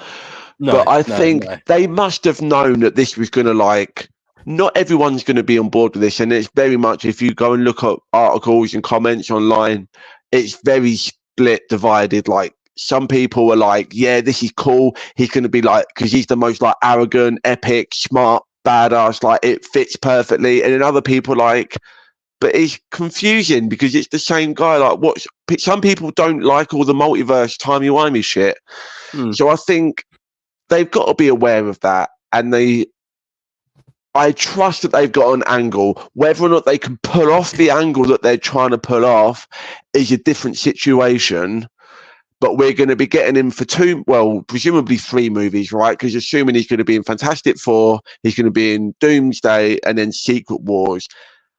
And then presumably that's it then. You're going to kill him off. He's the big bad of the whole saga. Other people might think it's it really is something to do with, this is them just covering up their tracks. And it's multiverse, blah, blah, blah, blah. No, I love the fucking multiverse. And it's been there. It's been there for fucking ages. And everyone's just gone, multiverses don't exist. Get. I just, maybe some people, I think some people are just looking at it is it just desperate? It's Marvel is struggling. Let's just bring back the biggest guy that we've got. Let's bring back the biggest directors we've got, and let's just play really safe and hope that everyone gets back on board. I honestly think there was no just one 10-year plan. I think there was a 10-year plan to say, if we can get that far, then let's think about down the fucking road, because a 10-year plan for Marvel Comics to make them cinematic is fucking, I think it's ridiculous. You can't do shit in 10 years, especially when it takes the production time, how long it takes to promote the bastard. and to do it, and then you've got to have those branches. You've got to have those alternate routes planned just in case. You've got to have your contingencies, and you've got to have a plan, but you've also got to have that plan that's flexible enough to be able to like move around a little bit here and there, because sometimes you can plan for like one thing, but then maybe that movie doesn't do as well, and then maybe a movie that you didn't thought was going to do as well becomes really popular, like the Guardians, and you're like, okay, so maybe the Guardians weren't originally in the Infinity War plan, but because it was so popular, they're like, okay, well, let's put Star-Lord and put them in. You know, you've got to have the wiggle room. However, speaking of people that like to wiggle, we're going to get to it. I think we're going to need a quick little break before we go into our Deadpool and Wolverine discussion, because some people are only human, all right?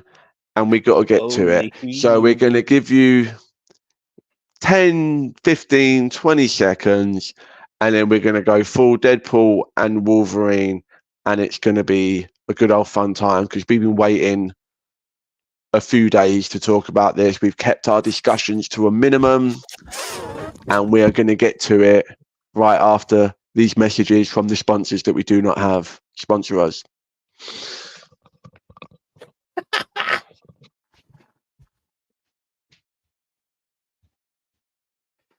Go for a bit.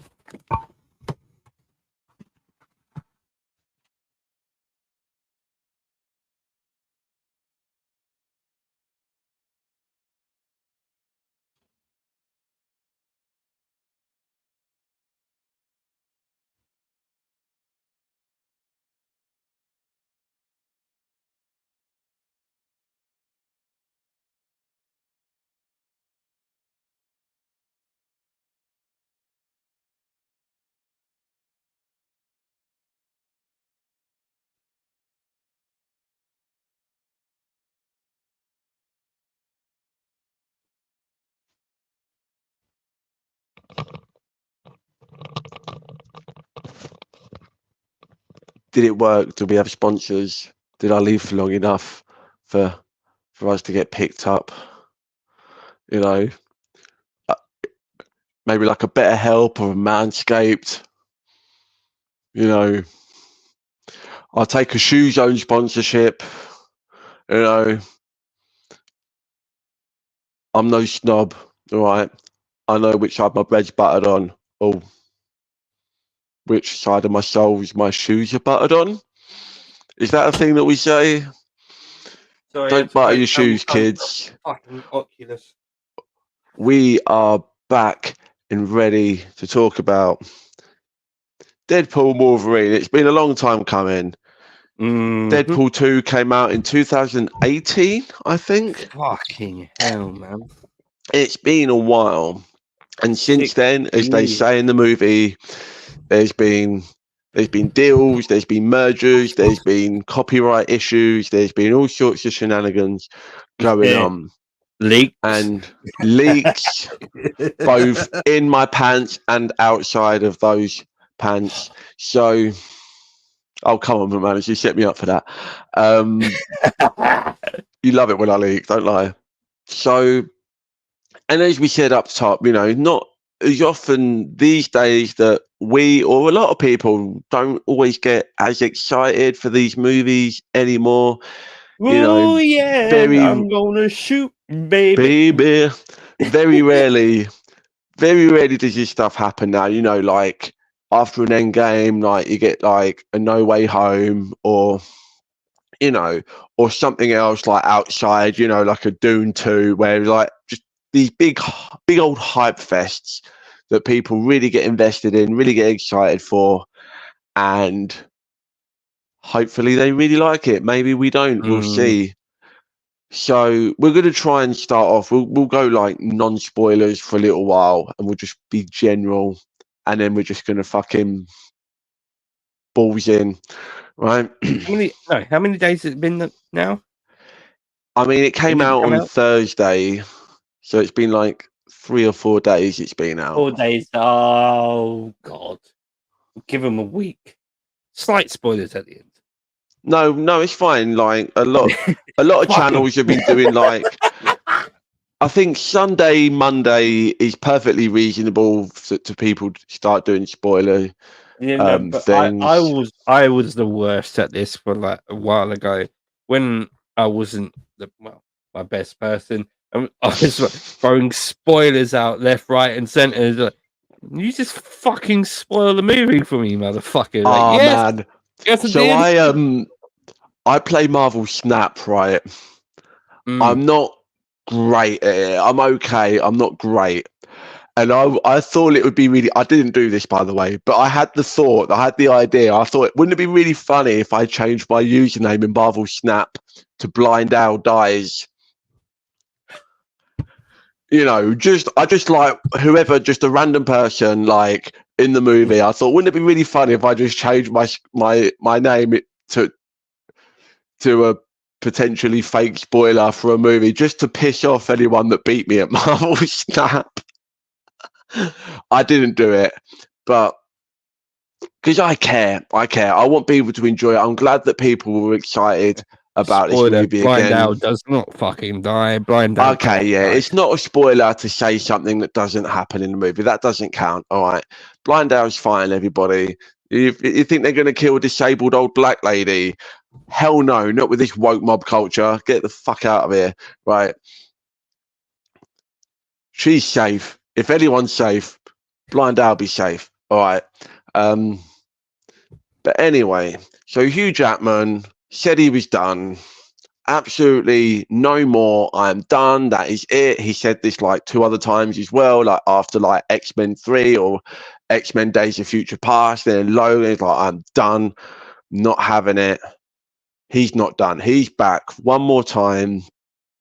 And he's wearing the yellow suit. He's in an R-rated situation. Deadpool. We've got the MCU at our full disposal now. Gloves are off, even though they're actually the blue gloves are on. But metaphorically, the gloves are off. We can do pretty much whatever we want. And we're going to have a good old fun time. It's a pretty funny movie.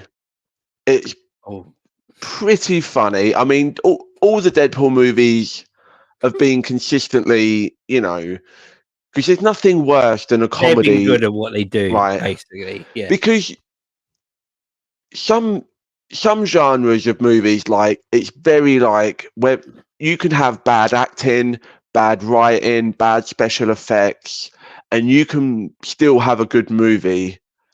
But there are 2 things you do not want to do. And it doesn't matter how good or bad your special effects, your acting, your writing, any of the other stuff is. If you're a comedy, it has to be funny. If you're a horror movie, it has to be scary. That image is awful. That's funny. So it's like, it doesn't matter. Let's just say, like, as long as you get the key thing in your movie right, like I say, if you're a comedy, you've got to be funny. And Deadpool, obviously, the whole spiel is we're a superhero movie, but we're meta and we're funny. And if the jokes weren't good, or if the jokes were written by somebody who didn't really know what they were talking about, you know what I mean? Yeah. Like, this could have been, Deadpool as a character could have so easily have just been unbearable and not worked. You know, Ryan Reynolds and just either it's him and 2 other guys, but Paul Wernick and Rhett Reese, I think are their names. I don't know if they wrote this one, but they wrote the first 2. Fucking slacking right here. I got it. Don't worry. Oh, I didn't have this up. No.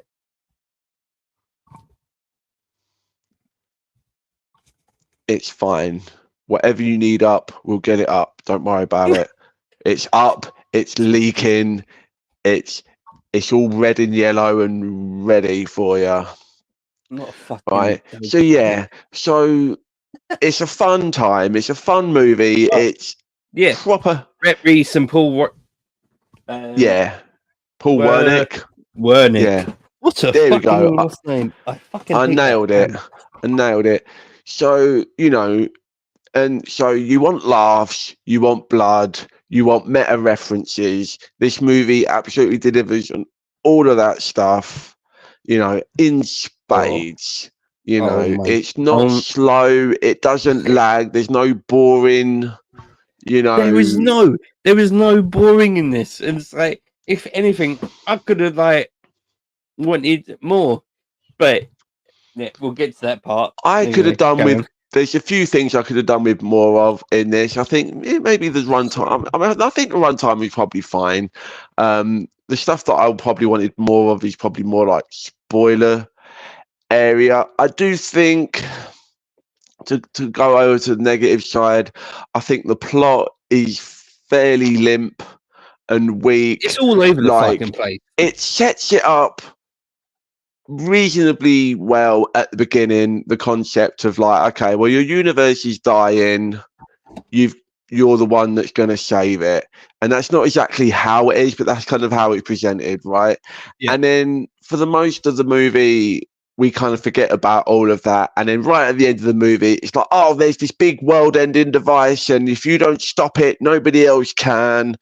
And there's not a lot in the middle that kind of keeps it going. It is very much just relying on the jokes and the cameos and the references. And again, that's kind of what you come to this movie for. But at the same time, it doesn't excuse, I would just there's not a lot. There's not a lot of meat. There's not a lot of meat in the middle of this sandwich. Is all I'm going to say. Well, I saw a lot. Not a mess. What? I kind of think. Well, yeah, it's story driven, but it's not a comic, though, is it? So, no. I will say this is the most out of all the Deadpool movies. I think this is the most comic book.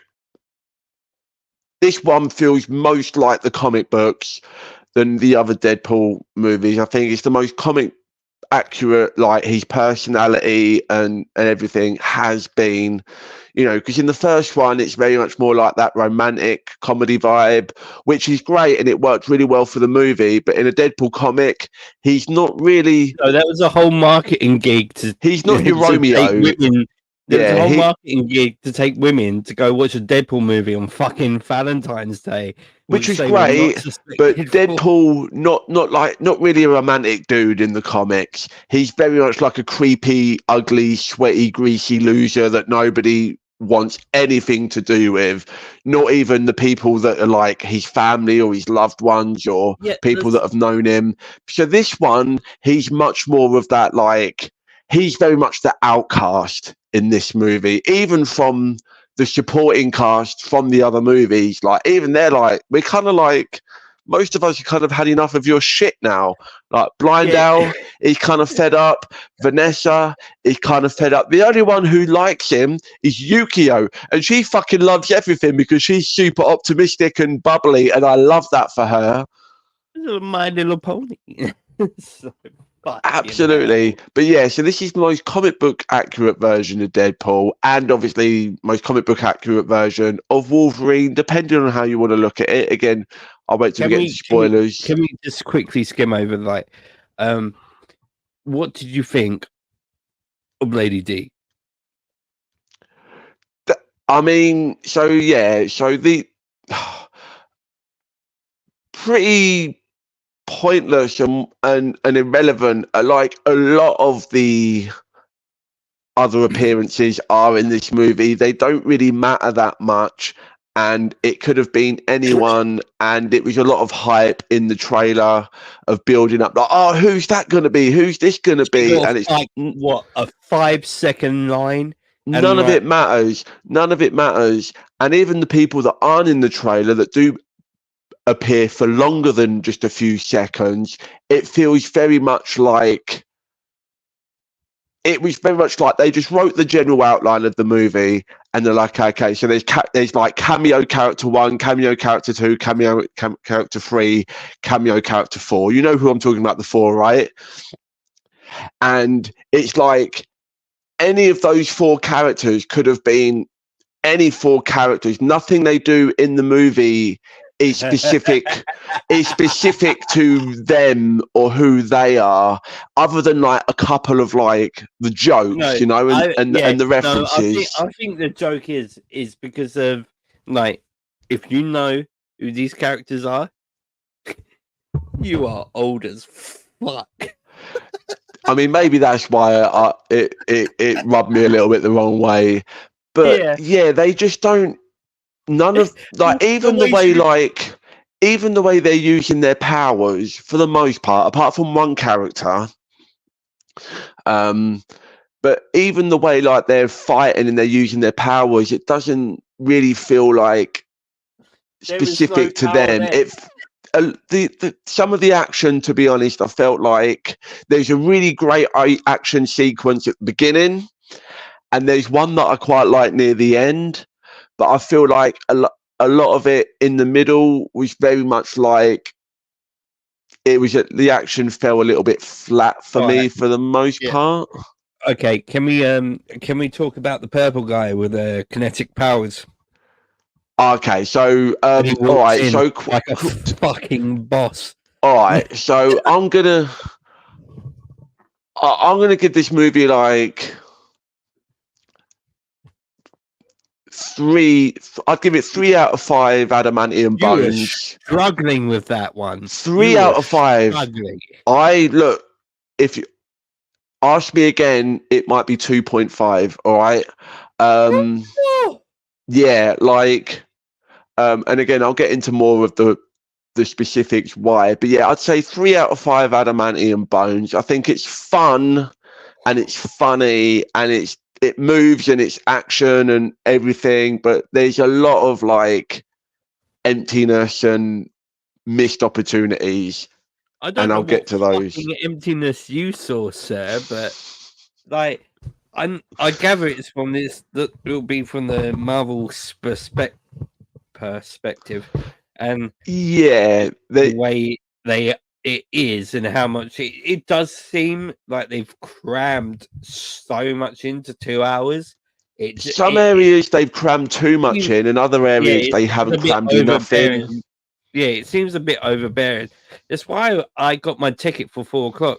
So I really thought they weren't going to be like, hey, we got no kids, like let alone 15-year-old dickheads, because essentially they're like, if you're 15, you will not be allowed to get into the cinema.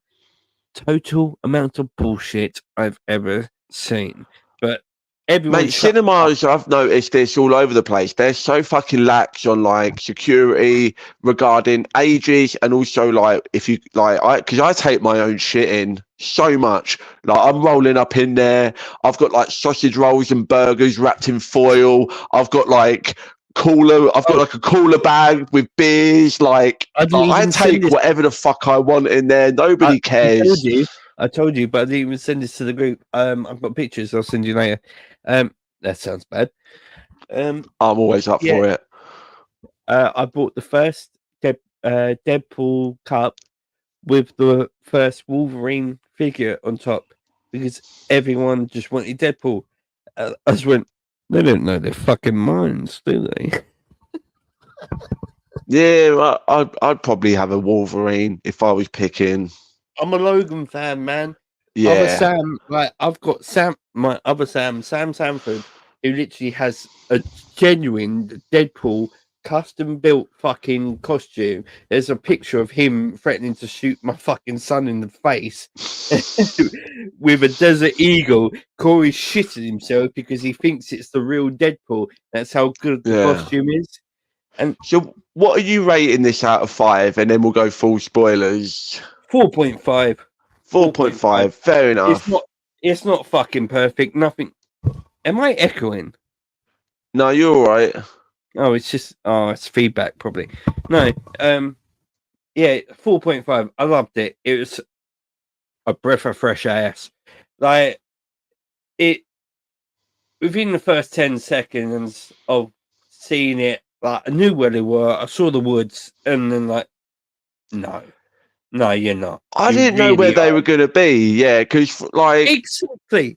Because in the trailer, it looked like it was going to be the It looked like it was going to be more like the Age of Ultron Forest. Yes, exactly. That's what I was thinking. He was going to go to the Avengers, do something fucked up with them. Can I get in the team? And then, and I think that's more like that's sort of where some of my problems start coming in. Like, I kind of feel like it was going to be more of like hopping around, exploring the history of of like all the movies that have come before.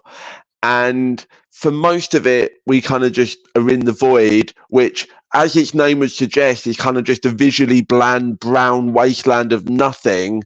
Like, other than that opening scene and then a couple of bits near the end, the whole movie is just fucking brown and empty, which is why this fucking literally empty. This is what I'm saying. Like, that was, that's why I was trying to get the X to watch fucking Loki, because it's like, you're gonna watch this, nothing's gonna kind of make sense because you missed that.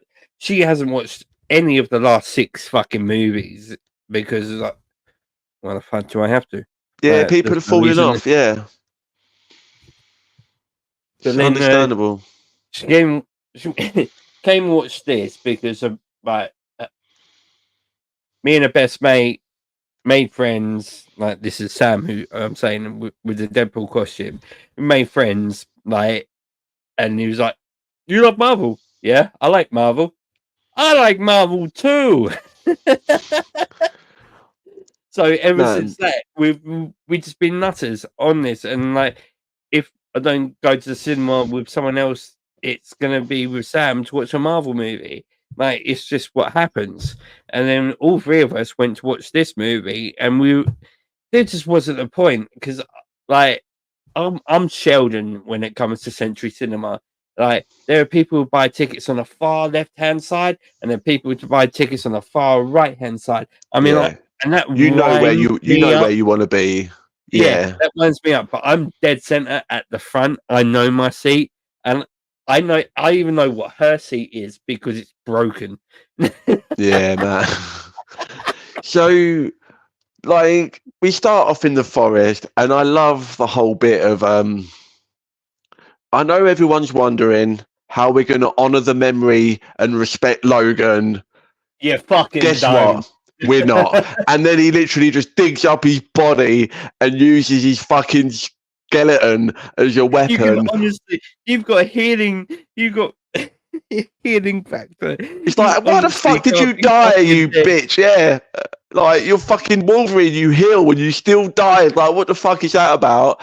And then he uses the skeleton, I think, mixing it in with the dancing. You've got to explain what he actually does before he digs him up.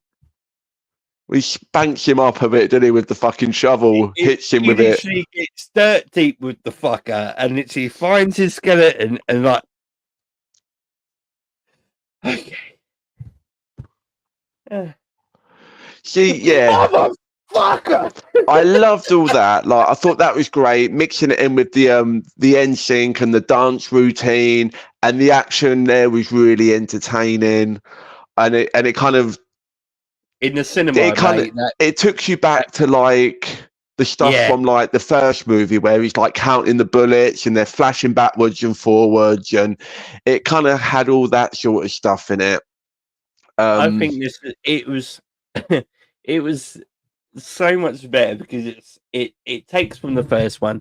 He jumps out of the car or over the car, but this time he's got an adamantium skeleton in his arm. He even does the wait. Yeah. No, there was some really good callbacks to like the first couple of movies, you know, in that sort of sense with like the action. Here's the thing. Here's a thing, right? So he travels to the MCU timeline to try and interview to get into the Avengers, right? How does he do that?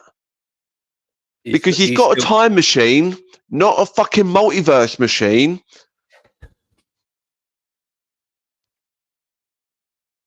Yeah, continuity. Fucking. It's a bit of a fucking. So because he takes Cable's time machine, but that's just a time machine, just goes forwards and backwards in time. He just uses it to somehow conveniently travel to the MCU when he needs to.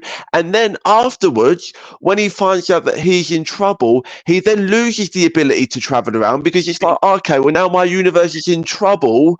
I could go and get I could get like 10 Wolverines. I could get a Hulk. I could get an Iron Man. I could go and get everyone to come and save my universe. But now all of a sudden, I can only get Wolverines.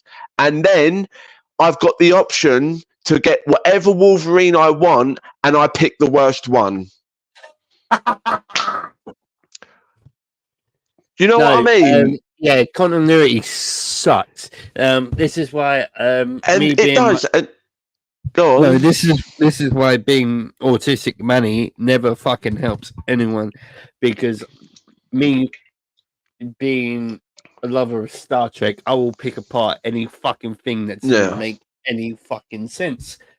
And then I got out the cinema, and then I started thinking about the movie, and well, that wouldn't happen. Well, that wouldn't fucking happen. They pick him up. So the guy who wants to destroy his universe, right? Who literally all he's got to do is just do his plan, and he can just take out the universe, right? But instead, before he destroys the universe, you decide to pluck somebody out, somebody who's very well known for being unpredictable and dangerous, and then tell them that you're going to destroy the. Then you tell them that you're going to destroy the universe, and then you act surprised that they try and stop you. Why did you tell him? Just kill the fucking universe. Oh, like the Fox bit, please. Oh my love of God! Like, did you not, or did you love that? Which bit? There's a lot of Fox bits. No, literally when he just sees the monitors in the TVA, and and his forever question is that me? Why the fuck is Thor crying? Why is Thor crying? It's like, do not make that a fucking thing. Do not in the future. Do not fucking change that. Nah, I would not be surprised if in Secret Wars Deadpool dies. Because I think I reckon Ryan Reynolds is probably close to done with this character. Do you know what I mean? I think it's kind of had its bit now. Nah, get fucked. I think the last time we see Ryan Reynolds is in Secret Wars, and there's a good chance that they could do that scene with Thor and actually pay it off. What's the name of his wife? Blake Lively. Yeah, I called her Brie Lively, and like. Whatever. What do you think she is? Fucking Captain Marvel? Like, that would have been better. That would be fucking ironic. That really would be fucking. That would have been funny stuff. But yeah, make her grow and not green. Like, suck it, Ryan. Like they make the whole thing of like they just throw in the casual line of there's just a lot of Deadpools here, and it's just like. So we can have that scene at the end where we just kill up a load of them, which then turns out to be irrelevant anyway, because then they all get saved because Peter shows up, which is funny. It is funny, but when that's the big final action scene and you kind of just made it irrelevant with a stupid joke, like, pick your moments. They did not need to make his bollocks that big. Like, not one bit. No, like, and also, like, it would have been nice to have big bollocks in it.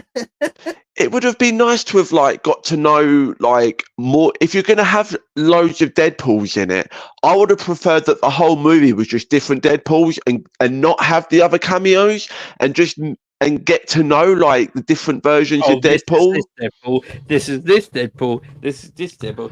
But I think it honestly was for the Deadpool fans. Like, if you're gonna like, it was for the guys who've actually spent the time watching the Deadpool. Yeah. And I like Nice Paul. I thought some of the jokes with Nice Paul were quite funny. My favourite one, right? My favourite one is where he goes, "Oh, I do a little bit of like fourth wall breaking myself," and then he turns to the camera and he just goes, "What is it? where he says, "Oh, the proposal," and you think he's gonna like say more, like, and actually say a joke, but he just dead silence. Everyone that broke everyone, like in the cinema. That was the proposal, and he just you think he's gonna say more, and then he just says nothing. It's like, okay, he's just not that funny. He's trying. So I thought that stuff was really funny. I thought the joke about Hugh Jackman's divorce was fucking incredible. You think he let himself go? No. Yeah. And then the callback later where they're doing the thing. The divorce. The callback later where they're doing the thing and he checks out his abs when he's got the shelf and they're holding onto the reactor or whatever, and he looks at his abs and he just kind of like looks at the camera and it's like, yeah, like, no, I was really funny during this. So yeah, my left arm felt the slap as soon as he like grabs a hand of fucking Deadpool and then goes, boom. Yeah. But Dr. Manhattan, like, but just this costume, and he just sees the fucking chiseledness. They make a big deal, right? One of us is going to go in there and we're going to hold the things, right? And we're going to save the fucking universe, right? No, I'm doing it. No, you're doing it. No, I'm doing it. They fight over it. They needed both of them to be in there. The gap was too fucking wide. Of course you both needed to go in there. Yeah. That was so stupid. Yeah, I know it was stupid, but it's still the build-up. And it's the Guardians of the Galaxy. It's where they all hold hands to suck up the Power Stone. It's the same fucking ending. Yeah, it's not like you've seen that before, is it? Mate, it's like just because you make fun of all the bullshit in all the other Marvel movies, just because you're having a joke about it, doesn't mean it's okay for you to do all the same bullshit. That's, like, that really rubbed me up the wrong way. I think it's just, it felt like even Wade Wilson in the movies, he's not Wade Wilson. In the comics, he's fucking Wade Wilson. Like, this is what I'm saying. And he's more Wade in this one, I think. Like, he's more comic book Deadpool in this one than he is in the other ones. Breaks in this fucking movie are unbelievable. Well, it's just like everyone hates him. Everyone's waiting for him to shut up. Like, he's the one holding everything up more than everyone else. He's trying to drive the plot forward. Yeah, it's got to be the fucking part who's like, after he goes, I'm Marvel Jesus, and he just like turns left, like points to the camera, like, come here. You fucks, I'm gonna Disney World. Yeah. I tell you what though, I hated Paradox. I thought he was a really shit villain. Like, it felt like the movie thought he was a lot funnier than what he was. Do you know what I mean? The way they kept, like, they gave him way too much, like, screen time and monologues, and he weren't that funny. Many fucking one line, and they kept up. What's his fucking name? Fat Bob with the long beard, and he goes to talk, and he's like, "Oh yeah. No more talking lines, Bob." It's like that was 6 fucking years ago. Yeah, man. Like, I really liked Emma Corrin as Cassandra Nova. I don't think they really gave her. They didn't really give the character that much to do. No. But I liked the way they did, like, the body language and the voice. Like, I really liked the physical kind of performance aspect of it. But they didn't really have anything. When it got to the end, they just stand there with their hands in the fucking for like 20 minutes. But in the beginning of the movie, they're so powerful, they can literally just strip your skin off or fucking make you just destroy in a second. But then when it all gets really important, they just stand there and let everything happen. No, with Cassandra, like, it has to be. This whole movie is based on, like, you. Like, if you read the movie like read the comic books, if you're up to date, like you can know what's going on. You really are gonna like who keeps ducking in and out of this because it's really annoying. It's like 1 0 1 1 0 0 2 0.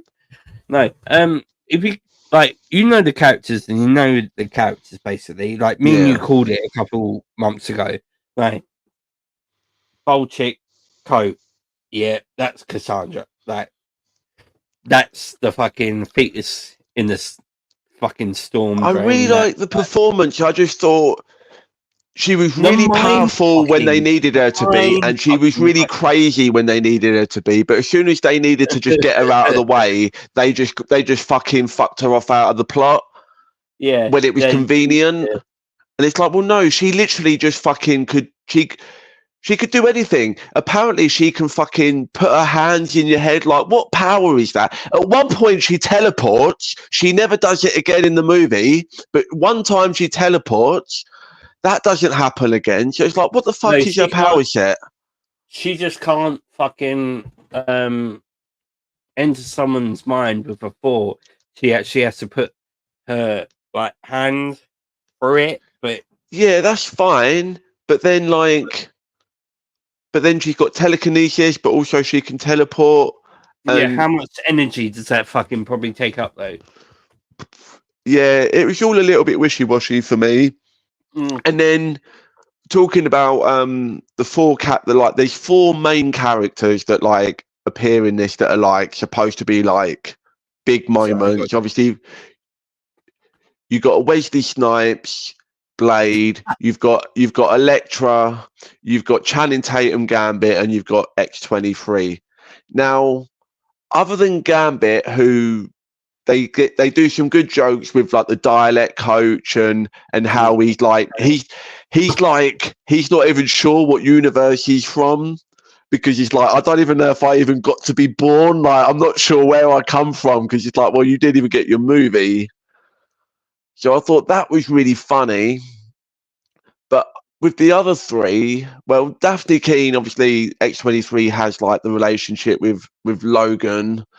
So that kind of made sense. But with like Elektra and Blade, it was like they could have just been anyone. Like, it literally just insert, X Fox, reasonably well-known character here kind of situation. It like their powers or they didn't really have any arc or a particular like purpose for them being there, other than just to be a couple of bodies that were there. And it's like we didn't need it really. I would have preferred just more Deadpools or just anything. It's just like, yeah, Blade and Elektra just don't have any arc. They don't have any purpose. Even when they're fighting, they're just swinging blades around. Like, okay, that literally could have been anyone. Didn't really have much to do. And the whole thing is like, yeah, we don't know you, Wolverine and Deadpool. But we're literally just going to sacrifice ourselves so you can get through a portal. We're not even going to try and come through the portal with you. We're completely fine to just die. Just tell everyone that we died. Like, that's your motivation. No, you're doing to me. Like, you're reading way too much into it. Like, it's not supposed to be like fucking torn apart. I think it's like, it feels like a fixer. It feels like here you go, like, here's a fucking band-aid that's never gonna fucking shut. Yeah. Like, and this will stop you like thinking about it. But look, I'm here. Like, I'm in the MCU now. And then some of the other cameos that they have in this movie, they couldn't even get the fucking actors, right? So we got Juggernaut, we've got Azazel, we've got Toad, we've got Lady Deathstrike, we've got like a million people in this movie. Isn't even the actors that are supposed to be. And then at the end of the movie, they've got the cheek to play Time of Your Life and play a fucking montage of behind the scenes like it's supposed to be some fond farewell when you couldn't even be bothered to get the fucking proper actors. Yeah, that fucking broke me. It's like, where the fuck's Vin Diesel? Where's Lady Deathstrike? Like that is not Ezekiel. Like, that is not. Don't tell me that you can't get Vinnie Jones and Jason Fleming. What is James Marsden too busy doing fucking Sonic the Hedgehog 3? Is he that you couldn't have got him for 1 fucking hour? Like, and it's fine. You don't have to have all those cameos. Like, that's not what's going to make a good movie. But don't cheap out on it and then play fucking Time of Your Life by Green Day like I'm at a fucking funeral, like, and try and like milk my heartstrings. Like, you've just fucking cheaped out. You've bitched and joked about all the bullshit that all the other Marvel movies do, and then you've done all the same fucking shit and expected me to feel nostalgic about it. Fuck you. Yeah. You know what? I changed my mind. It's a 2.5. No, it does give that off. It's like, oh yeah, no, because the fucking. I think it was a joke on fucking what's the name of Johnny Storm, Chris Evans. Oh, Chris Evans, that was fun. But when they literally joke about, oh well, we've burned up all the budget, it's like, yeah, no fucking shit. And now the rest of the movie suffers for it. So you can't make a joke about it. Like, that makes it okay. It's fucking, everyone suffered for it. I did like his New York accent, though. I thought the stuff that he was saying was really funny. Oh, the credits. The fucking end credits. It was a bit of a lame end credit scene, but I thought the joke was funny. I thought it was good that he was actually saying the stuff and we just didn't see it the first time. If you get the fucking joke. You fucking bald, narcissistic spinster, whatever he's fucking... He calls you like everything. I'd rather suck on Juggernaut's Juggernuts than... Yeah, there was some good stuff in there. But I also, know how much you got fucking paid for this movie, and then he's like, "This is what I mean." How much they paid him is like, he could have 4 fucking actors. They could have literally, yeah, and like that's part of the problem. For the whole point, he goes, wait for it. He's gonna say it. He's gonna say what? Avengers, come on. Yeah, I mean, it felt like an easy joke. You know, like some of the jokes is like, okay, well, we know he's going to be, as soon as you see him, you're like, okay, well, we know he's going to make a Cap joke and it's going to be Human Torch. Like, you just know it's coming, and they didn't do the funny easy joke. It's fucking. Hey, you're missing out. Fuck this off. When the Deadpool goes finding the variants of X-Men, like, that scene is pretty good. I mean, some of them are a little bit like too like, because some of them are like well nerdy. So nerdy. The one where he's up on X-Men. Uncanny X-Men on the cross. 90% of the people watching that movie have no fucking clue what that's from. Age of Apocalypse, that costume with the metal hand, fucking incredible. Nobody knows what that's from. His hair was wild. Short Wolverine was fucking hilarious. Hit me right up. The fact that we actually got to see what he would look like as the little Wolverine, I was in stitches. I thought that was one of the best gags. Taking the piss out of him straight to his face while I walked up to him, like, you don't care, you're so small. And the Henry Cavill one was fun. He looked pretty good as Wolverine, though, didn't he? I would have liked to have seen other actors who almost or nearly got the part or whatever. I would have liked to have seen more of that. I was hoping for Daniel Radcliffe, Mel Gibson, like all these other ones. But yeah, like again, it's not the cameos that make the movie or whatever. Last negative thing I'm gonna say, right? If an Evans, no, I'm gonna say this. If an Evans turns in I mean, Forwards brothers, if one of their brothers turns into Wolverine, I'm not watching it. That's fair. Couldn't give a fuck. That's fair. So, right, one of the big selling points of this movie is, hey, everyone, Hugh Jackman's coming back. He's going to be Wolverine like you've never seen Wolverine before. This is going to be a crazy Wolverine like you've never experienced. This will be the best, ultimate Wolverine. Never have you seen anything before like this. And then we have a Wolverine who's reluctant, down and out, doesn't want to be part of a team. And his whole character journey is that he learns to be part of a team. That's every fucking Wolverine movie I've ever seen. That's literally the same Wolverine as we got in Logan, X-Men 1, X-Men Origins. It's every Wolverine. And so why is it different? Oh, because he's got the costume.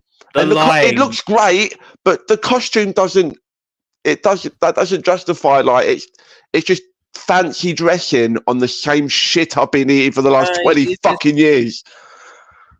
Me just being, for the last 10 years, a miserable bastard.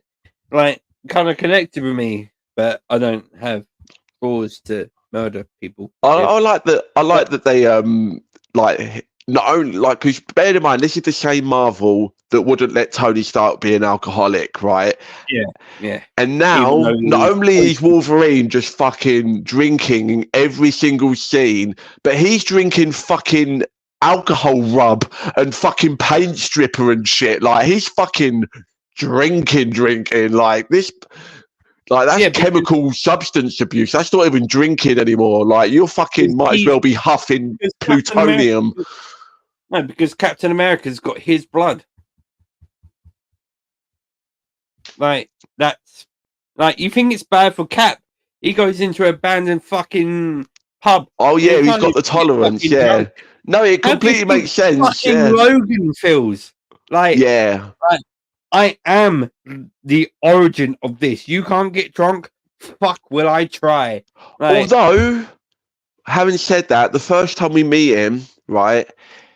So if you're drinking in a bar and a crazy man in a red suit shows up through a portal and says, I want to kidnap you, and you're just like, yeah, all right, I'm just going to drink until I pass out and then you can just do whatever you want with my body. What the fuck, man? No. Why would you do that? That let me down. Like, and you know when he goes, grabs the gun, and like, whoa, like, just drinks. And it was like, I was waiting for it, and then, like, I was waiting for him to grab the gun, pull the fucking trigger, and be like, does nothing. Good night. But he literally just fucking roofies himself so he can be kidnapped more easy. Like, this is the badass Wolverine that we've all been fucking waiting for. No, it's not. He's a dickhead. I know over a 50 caliber bullet can knock him the fuck out because it knocks his brain around like a fucking ping pong ball. So, like, it would do it for a while, but then, like, I dare you to be the people near him when he wakes up because you're gonna be in pieces. But no, I was waiting for him to pull him out just to get shot in the head with a 50 caliber bullet and be like, no. And drink does it to him. Bollocks. Yeah. No, it's a lot of bollocks. Doesn't do that to Wolverine. Now, I laughed a lot. I laughed a lot through the movie. That gave you no context unless you knew what Wolverine, what universe he was from, and he gave you all the tombstones in the fucking comic books, even though he had a time machine. He literally could have gone to 5 minutes before Logan died and just grabbed the same fucking Logan and just fixed the universe. Boom, done. Yeah, but he's probably at this for a couple of months, and we got the fucking short end of the stick. Doesn't matter how many months it is. You've got a time machine. You get your months back. You just go back. If you waste a couple of months, go back a couple of months. No, to him, it's a couple of months. So he's just like, I ain't got fucking time for this. Like, you're using obviously he's Deadpool. He's not thinking. He's not exactly smart. I get it. Like, it's a TVA time pad. Like, it might as well be a fucking TARDIS in an iPhone. Like, but without the fucking machine having to go at you left, back, and forth. Yeah, don't get me wrong. I laughed most of the way through this movie. The action was entertaining enough, and it's better than a lot of other, like, I would take this. Both rip the shit out of it. Yeah, but don't get me wrong. Like, I would take this over like Mission Impossible or Fast and Furious or Bloodshot or 90 or Meg. 90% of like action comedy, like adventure movies. I would take this because it's stuff that I like, and and it's better done than most of those. I just think there's so much, like, it's just so conceited where it just does all the things that it's fucking taking the piss out of, and then expects that to make it okay. And I think it just, and all the things it kind of marketed itself to be, it kind of wasn't. And a lot of the stuff was in the trailer, and I was just, but then it kind of was built up like, oh, well, no, you've not seen anything in the trailer. It's like, yeah, we've pretty much seen all of it in the trailer. Sorry. And it's all brown. Oh, by the way, Wolverine wearing a brown suit about to fight the Hulk. They did the fucking Todd McFarlane shot. That was pretty cool, but obviously we don't get to see it, so that's fine. Speaking of Todd McFarlane, the movie's getting made. Spawn, so baby. He says. He comes out every fucking 6 months and says it's happening any minute now, and then it never does. But I want it to happen. I want it to be good. But I don't like the name King Spawn, like, because when I go to the Chinese, I get a King Spawn curry. Do you know what I mean? Like, anyway, King Spawn. They're calling it King Spawn. Yeah, is the title. Like a curry. What's he taking over hell now? Has he? I don't know. But I want it to be good. I like Todd McFarlane. I like Spawn. Spawn. I want it to be good. So next week we were going to be talking about The Boys, but I don't think George is going to. He said he's probably not going to be able to finish The Boys by then. And I don't really want to leave it any later because it's already been out for like a week since it finished. So maybe we'll do a thing like what we did last week where George will pop in for half of it and then pop out, and then we'll review The Boys. Also coming out next week. George could pop in and then we'll spoil the shit out of it for him. Oh yeah, we just ruin it for him. Yeah, that's fine. No, so yeah, we'll also coming out next week is the R-rated extended cut of Rebel Moon. Tommy X, like, she's got to watch these movies. Why am I excited to see it? And as much as I hated the experience, have you seen the trailer yet? I've avoided it on purpose. I don't want to watch no trailer. I'm just going to watch it. I don't need to see any more of this shit. If it's better, it's better. If it's not, whatever. I just see by the trailer, like, it seems what I wanted to see for a Zack Snyder movie, because he's a grim bastard when he wants to be. Yeah, I hope so. I hope it's like that, what we wanted, because I was so disappointed with those movies. And if this comes out to be so much fucking better, the originals, he's just going to get an angry written tweet like, that's how you fucking style. I mean. I'm going to be annoyed. If it's worse, I'm going to be annoyed. And if it's better, I'm going to be annoyed. Like, he put himself in this situation. You're going to be pissed. This is what I mean. It doesn't feel like there's any way to win this situation, which is why I've not watched the trailer. I'm just like, okay, I'm just going to light myself up and watch the shit out of it, and we'll see how we go. And Netflix wants the Justice League. Yeah, of course they do. They ain't getting it. It's done. I mean, don't get me wrong. If they put the movie, it was 4 hours fucking long. I mean, don't get me wrong, because we don't get HBO, do we? So if they put fucking Zack Snyder Justice League on Netflix, I'm gonna watch it. I've seen it once, but I'll watch it one more time. But I'm not. Yeah, I'm not in a it's rush. so good for the ending. Yeah, like it gets a little bit. I think that whole extra bit at the end with Martian Manhunter is completely fucking ridiculous, but generally it's better than the other version of the movie. Yeah, but by that time you've had enough. And like this is one of the 7, so yeah. Well, speaking of the 7, we're going to be doing spoiler review of The Boys season 4 next week.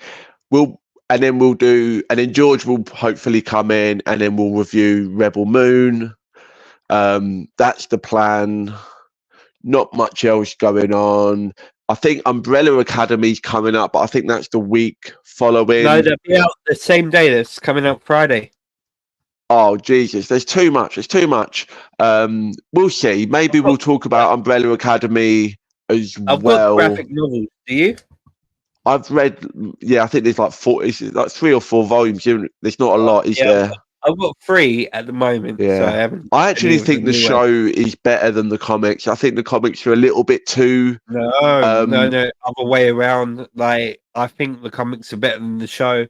The comics are fucking dastardly, fucking like. I think they're a little bit too like fucking surrealist and like esoteric. They don't really get a feel for the characters as much. It's a little bit too like.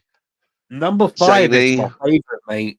Number 5 is my favorite. It's like, oh, Dad, what? Like, I can use my time powers. Like, no, number 5, we don't do that because you have no complete control over them. Like, yeah, I'll fucking show you, old man.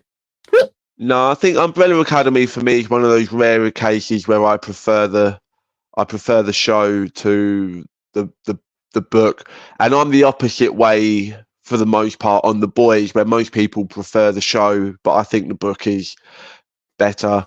But either way, we're going to talk about a load of more of that stuff next week. Did you like Wolverine and Deadpool?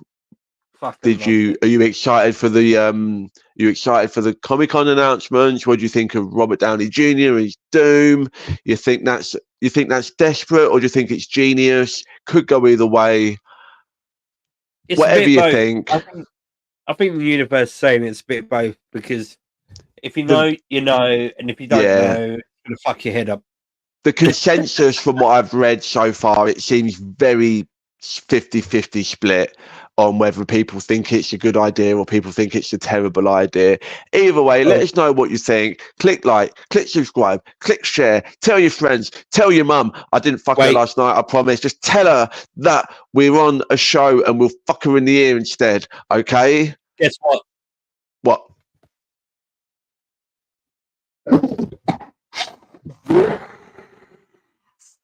Okay, that's a good note to end it on, because I just said I was going to fuck your mum in the ear. So, or not your mum, but their mums. Everyone, you know, just line them all up ear to ear, and we'll just fucking run right through them. No, we don't want any of that smoke.